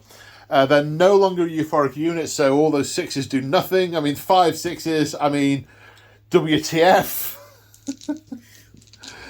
Okay, and wounding on 3s. Oh, Lord. For render 1, so +1, -1, 3 pluses. 1. 1 goes through, D3 wounds. For 1, kills the guy that was wounded, which is the Star Mace. Now the Retributors, putting all their attacks into the Chariot. 3s and 3s with the hammers. And the 6s are straight to mortal damage. Okay, that's 4. And 3s to wound. So 2 saves, rend 1. 2 saves of 6.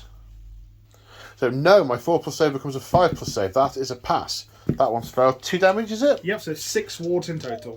Oh yes, the other ones added together, of course. I do get my wards for those. I was taking that as red. No. None. The Chariot has 6 wounds. It's dead. And the Star Soul Mace just pummels the wreckage. Now the Seekers, doing the Riders first. 3s and 4s. 6s explode again. Because euphoric. Wounding on 4s. 8 saves of rend 1. 4+. 1, 2, 3, 4. They're dead. Now these fiends are attacking the Knight Heraldor, Vexilor, the Knight with the flag, hitting on 4s. That's really not very many. That's 3 out of quite a lot of dice. 1 was a 6 though, so I get an extra hit because this is euphoric. 3+, 1. 1 save at red 1. 4+. Yeah, that okay. That happened. That happened. Well, it didn't. Okay, now on to Sinessa with her Unraveler's Talons. 5 attacks hitting on 3s. 4 hits. Wounding on 3s. 3 at rend 2. So 4 up saves. Passed them all. Okay. That's everything. Finest hour. Came in clutch. It did. It did. I think that's everything. That is everything. That's the end of your turn. None of the objectives change hands. Yes, Oh, they did. sorry, that one there. That is also yours now. So that objective flicking to Stormcast Control as we go into Hedonites, turn 3. So, hero phase. There's some spellcasting and stuff. I'm going to attempt to cast with the voice Phantasmagoria, which is cast on a 7, which is on the Protectors. That basically means I can walk away from them if they try and attack me. Of course, I might. It's only 2d3 inches, so I might not make it out of fight range. Now that that's worked, I'm going to attempt to summon the mesmerizing mirror again on a 6. Oh, for mesmerizing mirror. Right. Then I'm going to come over here and I'm going to cast Sadistic Spite on these guys. On a 9, that is cast. And then I'll think what I can do with my second ability because I passed a ward save last turn. I will attempt to conjure the Dreadful Visage on a 7, which is cast on a 7. And the Dreadful Visage appears here. Maybe we can get some strikes last in on those guys. Okay, now you have a thing. I do. So the Knight Vexilla is using the Banner of the Reforged. He gets to affect D3 friendly units. For cocked? For one. For one. And he's going to choose the Judicators. So they heal D3 wounds, so no damage. But they also... increase their control score by 3. Okay, the unit's control score. The unit's control score. Okay. That makes perfect sense. Right. Movement and stuff. Okay, so we end the movement phase. The Euphoric Seekers, they ran, but in round 2. However, it's minimum 4 for run on the Seekers, so they are flowing over here to attempt those Prosecutors. The Contorted Epistemy going with them. The Dreadful Visage flying over here, ready to come and attack these guys and hopefully slow them down somewhat.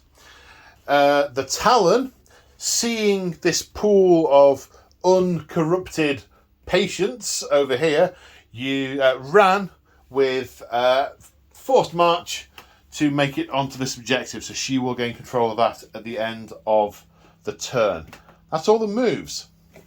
The rest now is, well, now we have shooting. The Staff of Slaanesh is shooting combat, so 3 shots hitting on 3s, 3 hits, wounding on 3s, 2 wounds, 2 saves with AP, with rend of something. So that's definitely a pass and definitely a fail. D3 damage. I think it was rend 1 for 2. Now it's charges. The Dreadful Visage, 5, makes it in. The Seekers, we haven't measured this yet. 8, that makes it in. The Contorted Epistemy, Long Bomb, 7, does not make it in. So start of fight phase stuff. Sinessa failed to get her enthralling splendor off. These failed to smell. And now we have the Dreadful Visage with its flensing tongues. Now you have to kill a whole model to get the Strike's Last effect. So I need on the 6 dice 3 4+, which I get 4 or more. Does 4 mortal wounds, kills 1 and gives them Strike's Last till the end of the turn. Choosing to activate Sinessa first, getting her attacks in, because then when the protectors attack back, I can just walk off, in theory, with the Phantasmagoria. Although I can't go directly back, I've got to go on an angle. I might not make it all the way out the way, but it's festive. Right then, hitting on 3s. 1 hit, wounding on a 3. Nope. You'll go. I'm going to go back with the Vexilla. Okay, Vexilla. Hitting on 3s. So 2 hits. Winning on 3s. 2 wounds. Rend. Of 1. Save of 6. 2 damage. Ward of 6. So that does 2 damage to the one that was wounded. That kills it. Okay. Now I'm going to activate the Demonettes into the Judicators. 2 attacks each, hitting on 3s. These are thingied. They're euphoric, so those 6s are... they're euphoric, not spited. I thought about spiting them, but didn't do it. Right, yes. Okay, so they're extra hits. So 1s and 2s are misses. And then 4 hits back in. Then winning on 4s.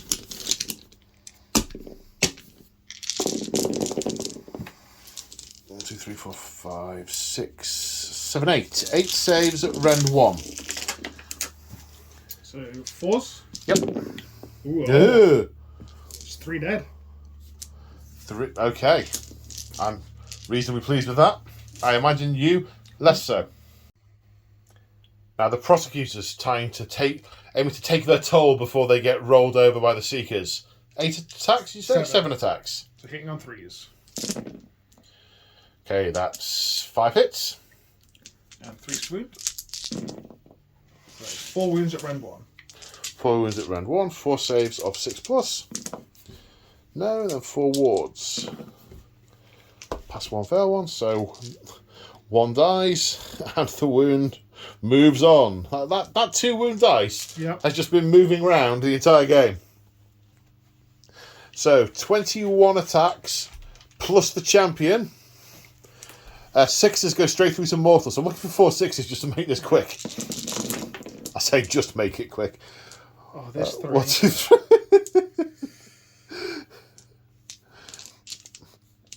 A 3's a hit. 3s are a hit.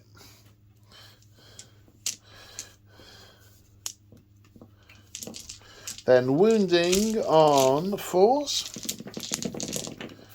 1, 2, 3, 4, 5, 6, 7. 7 saves at rend 1. Yep. So that failed at least one. There goes only 4 wounds there. Something of formality.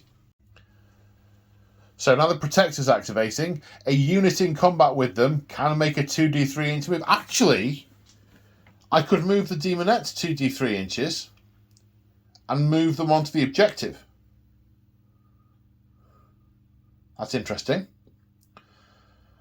But then again, I'll just get brutally murdered over here. Yeah. And there's no way I'm going to stand there and get brutally murdered. So Sinestha is going to move 2d3 inches. For 3 inches, that is insufficient to escape at the angle we are at. So let's just see what I can do with 3 inches.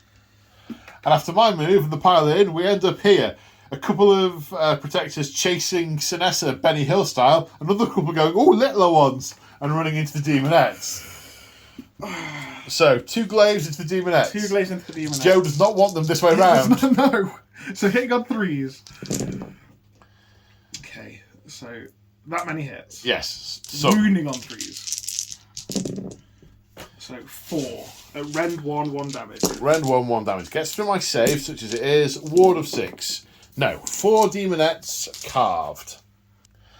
Okay, taking off the nearest models. Right, 1 glaive, 1 star mace into Sinestha. Okay, so the prime with the glaive, hitting on 3s. 3s. 3s. Yeah. And then 3s to wound. Yep. So 3 wounds, rend 1. Rend 1. Her save is 5, becomes 6. No, so her ward is 5+. Passes 1, takes 2 damage. Is on 8. 2 damage onto 5 is 7.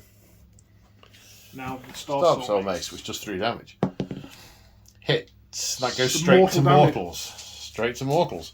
Okay, ward saves of 5+. Yes! There you go. Good-o. Woohoo! Happy days. 2 was left, not dead! I hope that smarts you, demonic swine. Ooh, lovely. Right, Joe's only got 1 unit left to fight, and they are strikes lasting, so I've got to do all my other units first. Dreadful Visage, 8 attacks with its hooked tongues, hitting on 3. So they all hit. Wounding on 4s.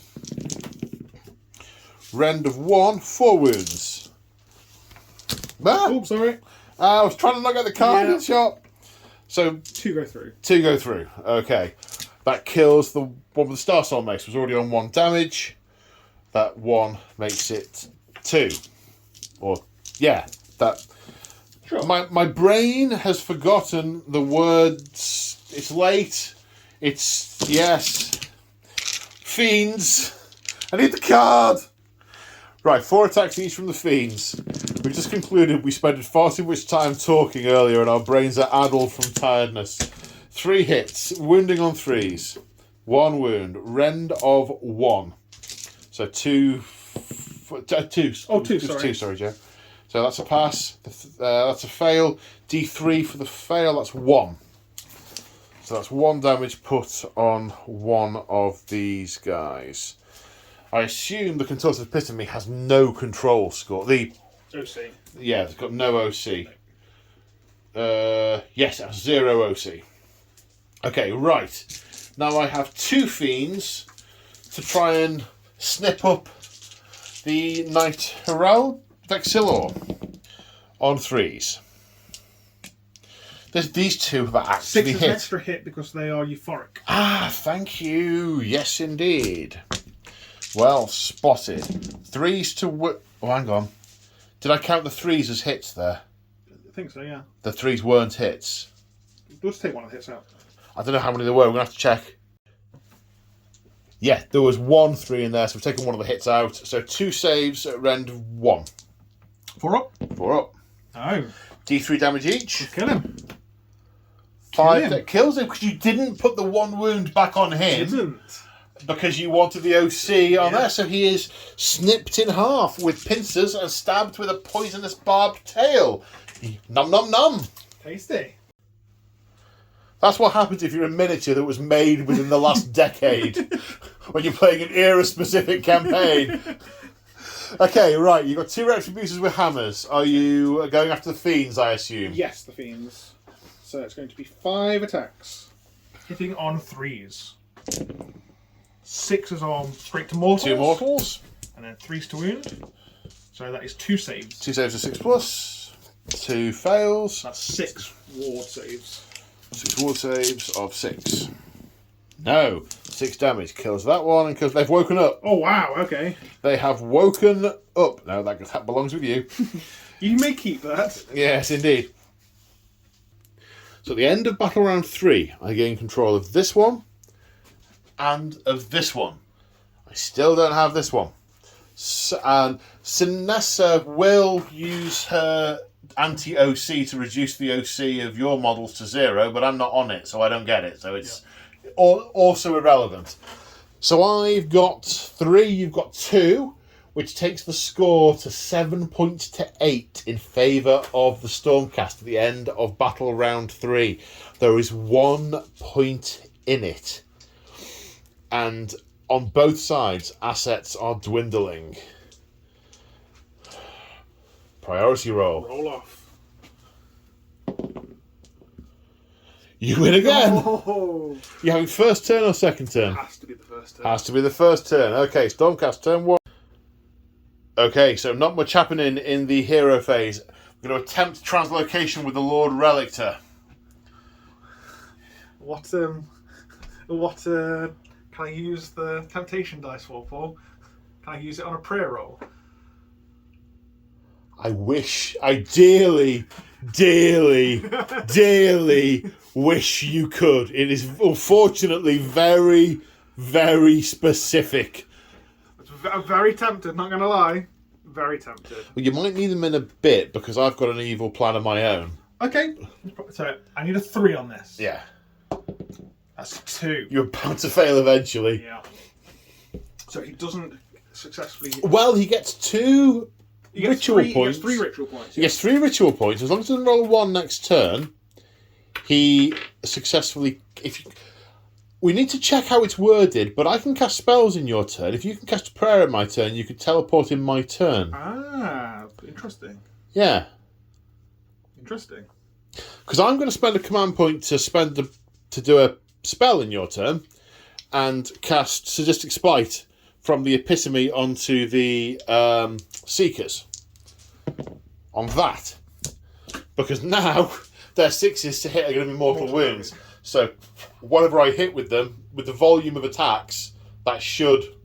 because your plan is to translocate him onto there. Yeah. My only answer to that is to run those back and try and chop him up. Yeah. Okay, so that failed. It's your movement phase. Everything you've got, apart from the relics, was locked in combat. Yep. So where's he going? Give me a second. Okay, then in the movement phase, the Lord Relictor has run off in that direction. Well, walked off in that direction. I know not why, but Joe says he has a crazy idea and it might just work. But he's not going to think about it. He's just going to do it. Just going to do it. Okay, so that's your movement phase done. Yep. No shooting. Nope. Charges. Charges. The Knight Relictor, surprising absolutely nobody's going to attempt to charge. I'm even going to spend a command point. And 4 to victory. 4 to victory. It's a blooming good job as well. He needs the reroll. 6. Okay. Start the fight phase stuff. I'm going to soporific musk your Lord Relictor on a 4+. Yeah, he's intoxicated by the smell. One thing about the Retributors, they had a model die last turn, so they get +1 to hit this turn. Okay. Good-o. This repeats its... what's it called?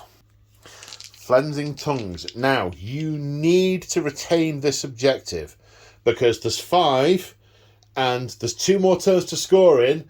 If I even it up this turn and then get ahead next turn, it could still be a win for corruption over murder. Who's the good guy? You decide. And to do that, this is current score. The Fiend can only have an objective score of 1, so you need to wallop the Fiend pretty quick. This does... It's Flensing Tongues, potentially up to 6 mortal wounds. If I do 2 and kill 1, you'll get strikes last. So 4 pluses. 3. So the Prime is left with 2 wounds remaining. The Prime is left with 1 wound remaining. I thought you'd only took 1. Yes, this one had taken 1. So 2 more killed him. Yeah. So he's got 1 wound remaining. You're quite right. 1 wound taken, 2 remaining. You're spot on, but they strike last. So maybe, who knows? So you've got 2 units for striking last. Yep. So where are you going first? You can either do the Judicator or the Protectors.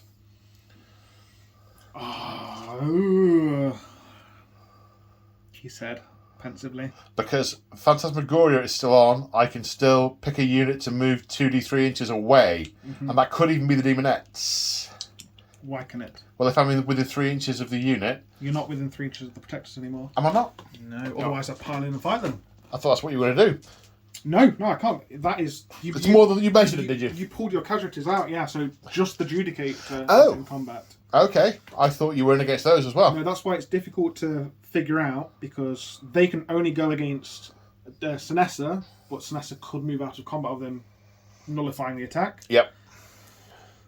But if I don't go first with them, she can get some attacks back on them. And she absolutely will. Yeah. She's only got 2 wounds. And the Relics is fighting last. Yeah. I'm going to have to go with the Protectors first. Okay. Sinessa is going to use Phantasmagoria to do a 2d3 inch move. For 5. She's going that way 5 inches. Out of combat. So Sinessa ends up out of combat with the Protectors. How does that work? Do they still attempt to pile in, or do they just stay where they are? Oh, we're going to have to read some rules. I think so. So, we've just checked the rules. When you activate a fight ability, you get to make a pile-in move. It tells you what to do if the unit is or isn't in combat. Because of the rule that just moves Sinessa out of combat, they are now not in combat, which means they make a move of 3 inches in any direction that can end up within 3 inches of enemy units. Basically, move 3 inches and hit something. Okay, so the pile-in move engages with the Fiends and the Demonettes. All-out attack. 2 glaives into the Demonettes. Hitting on 2s. All-out attack, yep. The 6s or something? Nothing. The Protectors don't get anything like that. They get the defensive buff. Right, They've everything... There's ward save, should it come up? Yeah. So 3s to wound. So that is 2, 4, 6. Rend 1. Okay, so ward saves of 6+. Pass 1, 5 die. There are 4 there. The Demonettes are dead. And then the 2 into the Fiends. So the Star Soul Mace first, hitting on a 2. Misses. And then the Prime on with the Glaive. So he gets 4 hits. Wounding on 3s. So that is 2 at Rend 1. So round 1 save for 6. Then ward. 1 damage taken on the Fiend. Okay. Your Judicator's no longer in combat, so I finished mine up because the rest of your stuff is strikes last. Yes. Okay, so these 2 Fiends attacking the Relictor. 6s are extra hits. Hitting on 4s with 2 extra hits. Wounding on 3s. 4 wounds, rend of 1. So 4 up saves. Fail 3. Fail 3. These are D3 damage each. Oh. You were We were talking off camera about whether these were a hazard or not. I guess it could be anywhere between 3 and 9. 4, 7. I believe that's enough to kill him. He's got 6 wounds. 6 wounds. It does indeed take him out. Then one fiend over here. Hitting on 4s. 3 hits. Wounding on 3s. 2 wounds. Rend of 1. Pass. Both pass. Okay. The Visage. 8 attacks. In on 3s. Wounded on 4s. Ooh, 3. Rend 1. They're good. The Sigmarite holds strong. It's your turn now. So it's going to have to be The Fiend. The Retribution into the Fiend. So it's not the Prime, so 2 attacks. So that's 1 hit. No wounds. And we stay put. And then that's it. That's it. There's no combat over here. Yeah, do any objectives change hands? No, that stays put. That stays put. You didn't end up teleporting onto there. No. Sorry, translocating onto there. So now Hedonites, turn 4, or turn 1, as I said earlier. Okay, so the first thing I'm going to do in my hero phase is rally Slaanesh. I get an extra 3 dice because she's a demon, and that's my army special rule. So on 4s, she heals wounds. 1, 2, 3, 4, 5, 6. So she's down to that. I mean, she's only taken 2 damage now. That was really quite effective. Right, now spells and stuff. Right, now Slaanesh is going to conjure the mesmerizing mirror on a 6. Yes! It was worth painting! Okay, now I'm going to attempt to cast Sadistic Spite onto the Fiends. On a 7, that is cast. They now do mortals rather than crit mortals rather than crit extra hits. Now I just need to decide what I'm going to do with the Contorted Epitome, and I'm going to do Sadistic Spite again onto the Seekers, which is cast on a 6. Now it's time to move stuff. So, near the end of my movement phase, the Contorted Epitome has come back over here to help out should it be necessary, but I think those tongues will cleanse that Retributor in relatively short order. The Talon has floated over here. The Voice has circled round the back of these mewling things that are so intent on spoiling their party, but they won't. It's fine. And the Seekers have run 6, spending a CP on at the double. Then the Fiends, no movie. However, there are some movement phase abilities to do. The Mesmerizing Mirror. Gaze not into its depths, Joe. The Mesmerizing mirror can enthrall a warrior's soul, offering tempting gifts for power while slowly sapping their very essence. I pick a unit within 6 inches. They take D3 mortal wounds. They gain +1 to hit for the rest of the turn. Ooh. Tempted? Indeed. For 3 mortal wounds. Kills the Star Soul Mace and puts 2 damage on another model. That's the end of all my movement phase abilities. I don't think you have anything to counter. What makes you think that? The fact, well, actually, no. He could redeploy because he's outside of 3 inches. He could redeploy. He's not going to. Okay. Right. Shooting phase. Yep. I'm going to shoot those paladins with Staff of Slaanesh. Okay. Hitting on 3s. 1 hit. Wounding on a 3. No wounds. You doing anything in the shooting phase? Thought you might. Hitting on 3s. Hitting on 4s. -1, yeah. 1. 2 hits. Wounding on 3s. No. Not. Oh! I was he's tempted to use the dice. He's turned around, he's looked up and gone, "Oh, you're beautiful," and then shot the floor. Yeah. Yeah. It's charge time, I think. Okay, well, I'm going to do forgot what's it called when you re-roll and the... At the door. Forward to victory. Forward to victory. I'm going to do forward to victory on Decessa so I can re-roll should I need to. That's a 9. I don't need to. Dink, Decessa. Then I'm going to charge with Sinessa with a 5.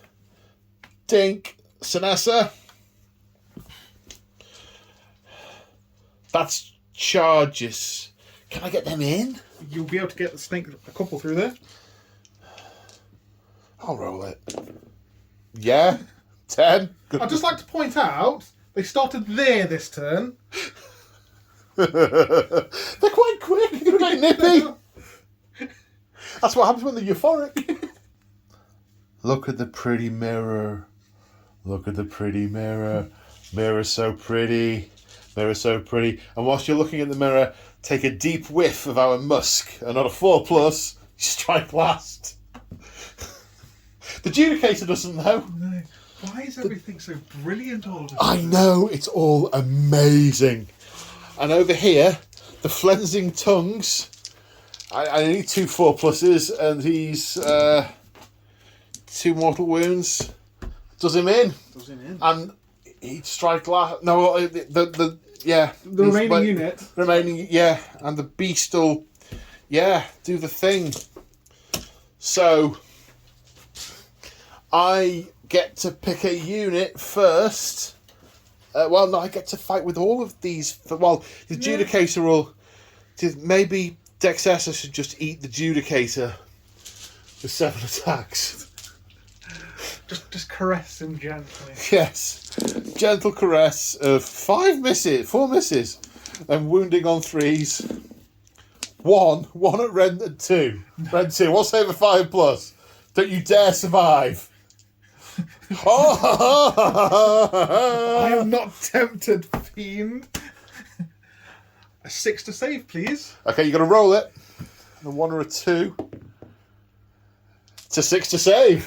He passes. Temptation. Okay, you can activate the Judicator now. Everyone else goes last. Oh, yes. At hell's heart I stab at thee. Which unit are you fighting? Dexessa. This one? Yes. 1 hit. Hang on. You're -1 to hit her on a 4+. No, you're not. I'm -1 because the other one's on the battlefield. Oh, it's the other way around. I've got to roll a 3+ for that to kick in. Oh, okay. No, and it's my... Hang on. Which one are you... Point at the one you're hitting. That one. Okay. That one is not -1 to be hit at unless you find me all alluring when you look at me. Okay. And that's on my dice roll, which I failed. In which case, 2 hits. 1 for each of your eyes that I can see. 2 wounds. Okay. Take that. Ren? 0. No, Ren 1. Ren 1 on this chap. 6s. No. 5+ ward saves. 1 pass, 1 fail. Ooh, delightful. I felt that. My go. So it seemed. Jolly good. The Fiends activate. They were spited, so 6s go to mortal. 2 6s, so that's 2d3 mortal. For 2. These wound on 3s. 2 wounds at rend 1. So 4 up saves. Both passed, but 2 mortal taken kills that guy. Okay, the Seekers pile in. 6 in range. I did not think it would be so many, but it is. 6 riders. Their 6s to hit. Their crits are mortal because they got spited. But there aren't any of those, so that's okay. Not a 1. And then to wound. I can't remember if it's 4s or 3s. 4s. Yeah, I think it is 4s. 5 saves at rend 1. Okay. Did I say all that defense? You didn't. Okay. But yeah, So makes perfect sense. So 3s. Back to 3s, yeah. So 2 go through. Okay, so that's 2 damage. So it kills this. No, he wasn't on 2. He was taken 1, so he's just taken 2. Had he? Yes. I thought the guy we just took off had taken 2. No, it's this one. Okay. 2, 3, 4, 5, 6, 7, 8 steeds with their tongues. 6 2 mortals. Then these pause. Now these were on 4s. 1, 2, 3. 3 saves, no rend with these. 2 up save. Okay. And my last unit to attack, the Talon, will split her attacks. 4 into the Paladin, 3 into the Judicator, all out attack. 2s to hit. 3 hits on the Paladin. 3s to wound. 2 at rend 2. So 4 up. 2 damage. Nice. Then 3 into the Judicator. 3 hits. 2 wounds. 5 up. He lives. Well, I say lives. That's the end. Is that everything? Hang on. And then Decessa will spend a CP. No, she can't. She used all out attack. She can't power through. But she can. So why am I, for 1 mortal wound, we end up here, having powered through. Just 1 wound left. It's still alive as we go into battle round 5. Roll off a priority. It might matter. Okay, let's roll off for priority. You go first or second, Joe? First. You go first. Yeah. Well, actually, let's work out the scores at the end of this round. Yes, so that switches to me, and that switches to me. I gained 5. You unfortunately gained none. So the score is now been balanced on a knife edge all the way through. It has. It's now pivoted to 12-8 at the end of battle round 4, and the Judicator's go is now. Heroes. Movement phases in combat. You could fall back, but it'll take D3 damage and die. Shooting can't shoot. Charging can't charge. You get to have an attack. 2 actually. I think he's too far away to smell the fiends. Yep. The biggest, meanest thing there. Yep. 2 attacks. You are -1 to hit her. Hitting on 4. All out attack. Hitting on 3. 3s. 1. 3s to wound. Yes. 1 at rend 1. Save of a 6. No. Ward. No. 7 attacks back. Is she euphoric or not? She's not euphoric. All out attack. Why not? So they've all hit. They've all wounded. 7 saves at round 2. Just 7. 5 Just coming up. 7 5s. Not a 1. And with that, the score goes to 17 points to 8 in the final turn. So close all the way through, but there was a tipping point, and you fell off a cliff. Much like was described at the start of the narrative, Sinessa and Excelsis are quite pleased with themselves, the perfect timing of their emergence. I know. I mean, look, they've ended the game back to back. It's like the entire thing has just been a dance perfectly choreographed. And okay, there were a few things that we didn't manage to kill before you corrupted them, but there were lots we did.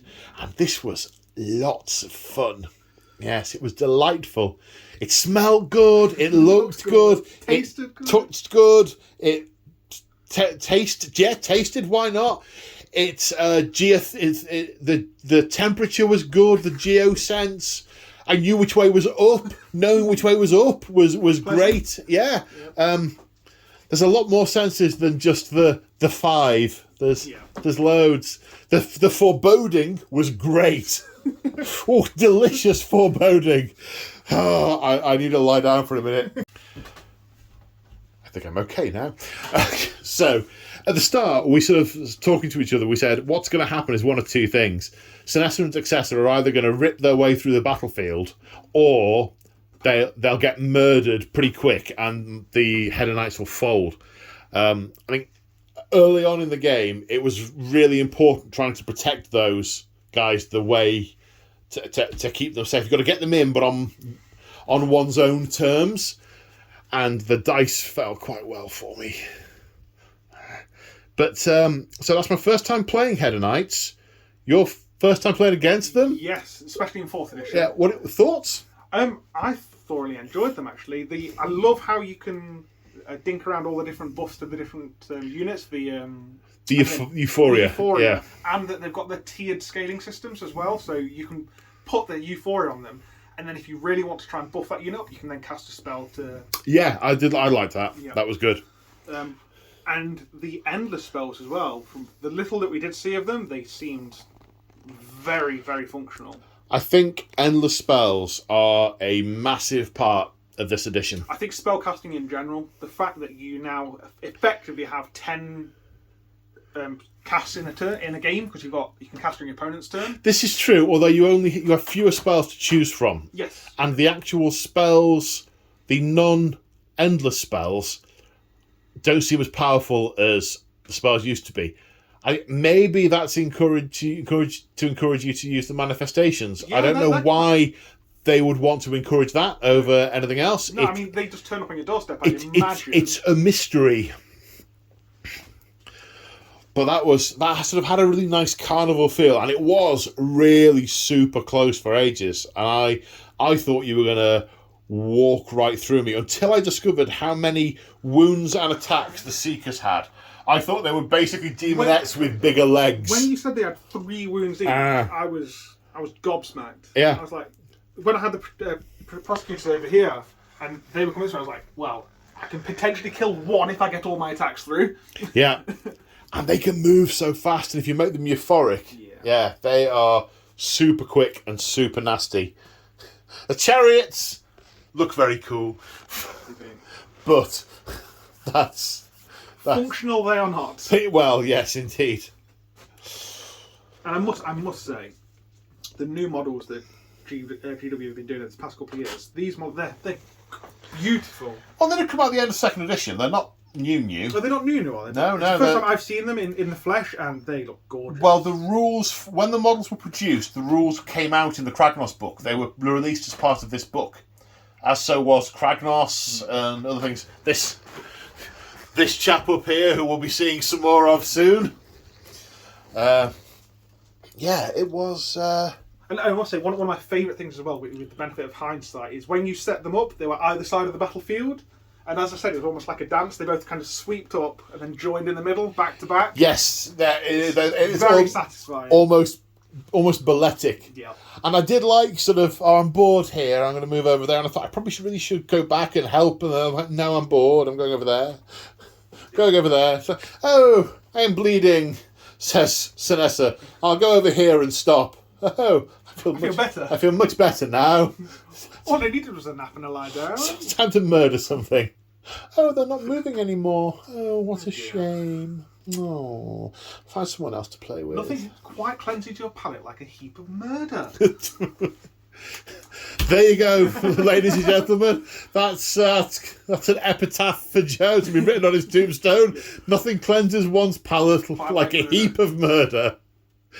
And on that note, big thank you to Immortan Joe for coming down and continually playing with all the old models without the snazzy new rules, and this crazy 24 episode campaign that we are working on.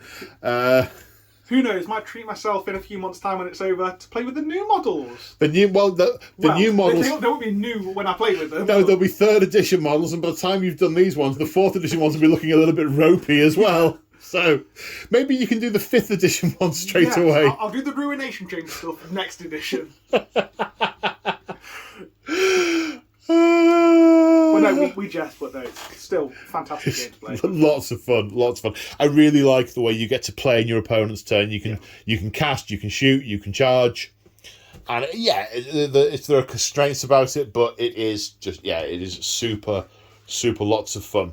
A shout out and a thank you to Crimson, my partner in crime, for letting me use her chariot in this game. It was also there. It was also there. There needs to be more. They used to come in units. Now it's only 1. I think it would be better. Yeah.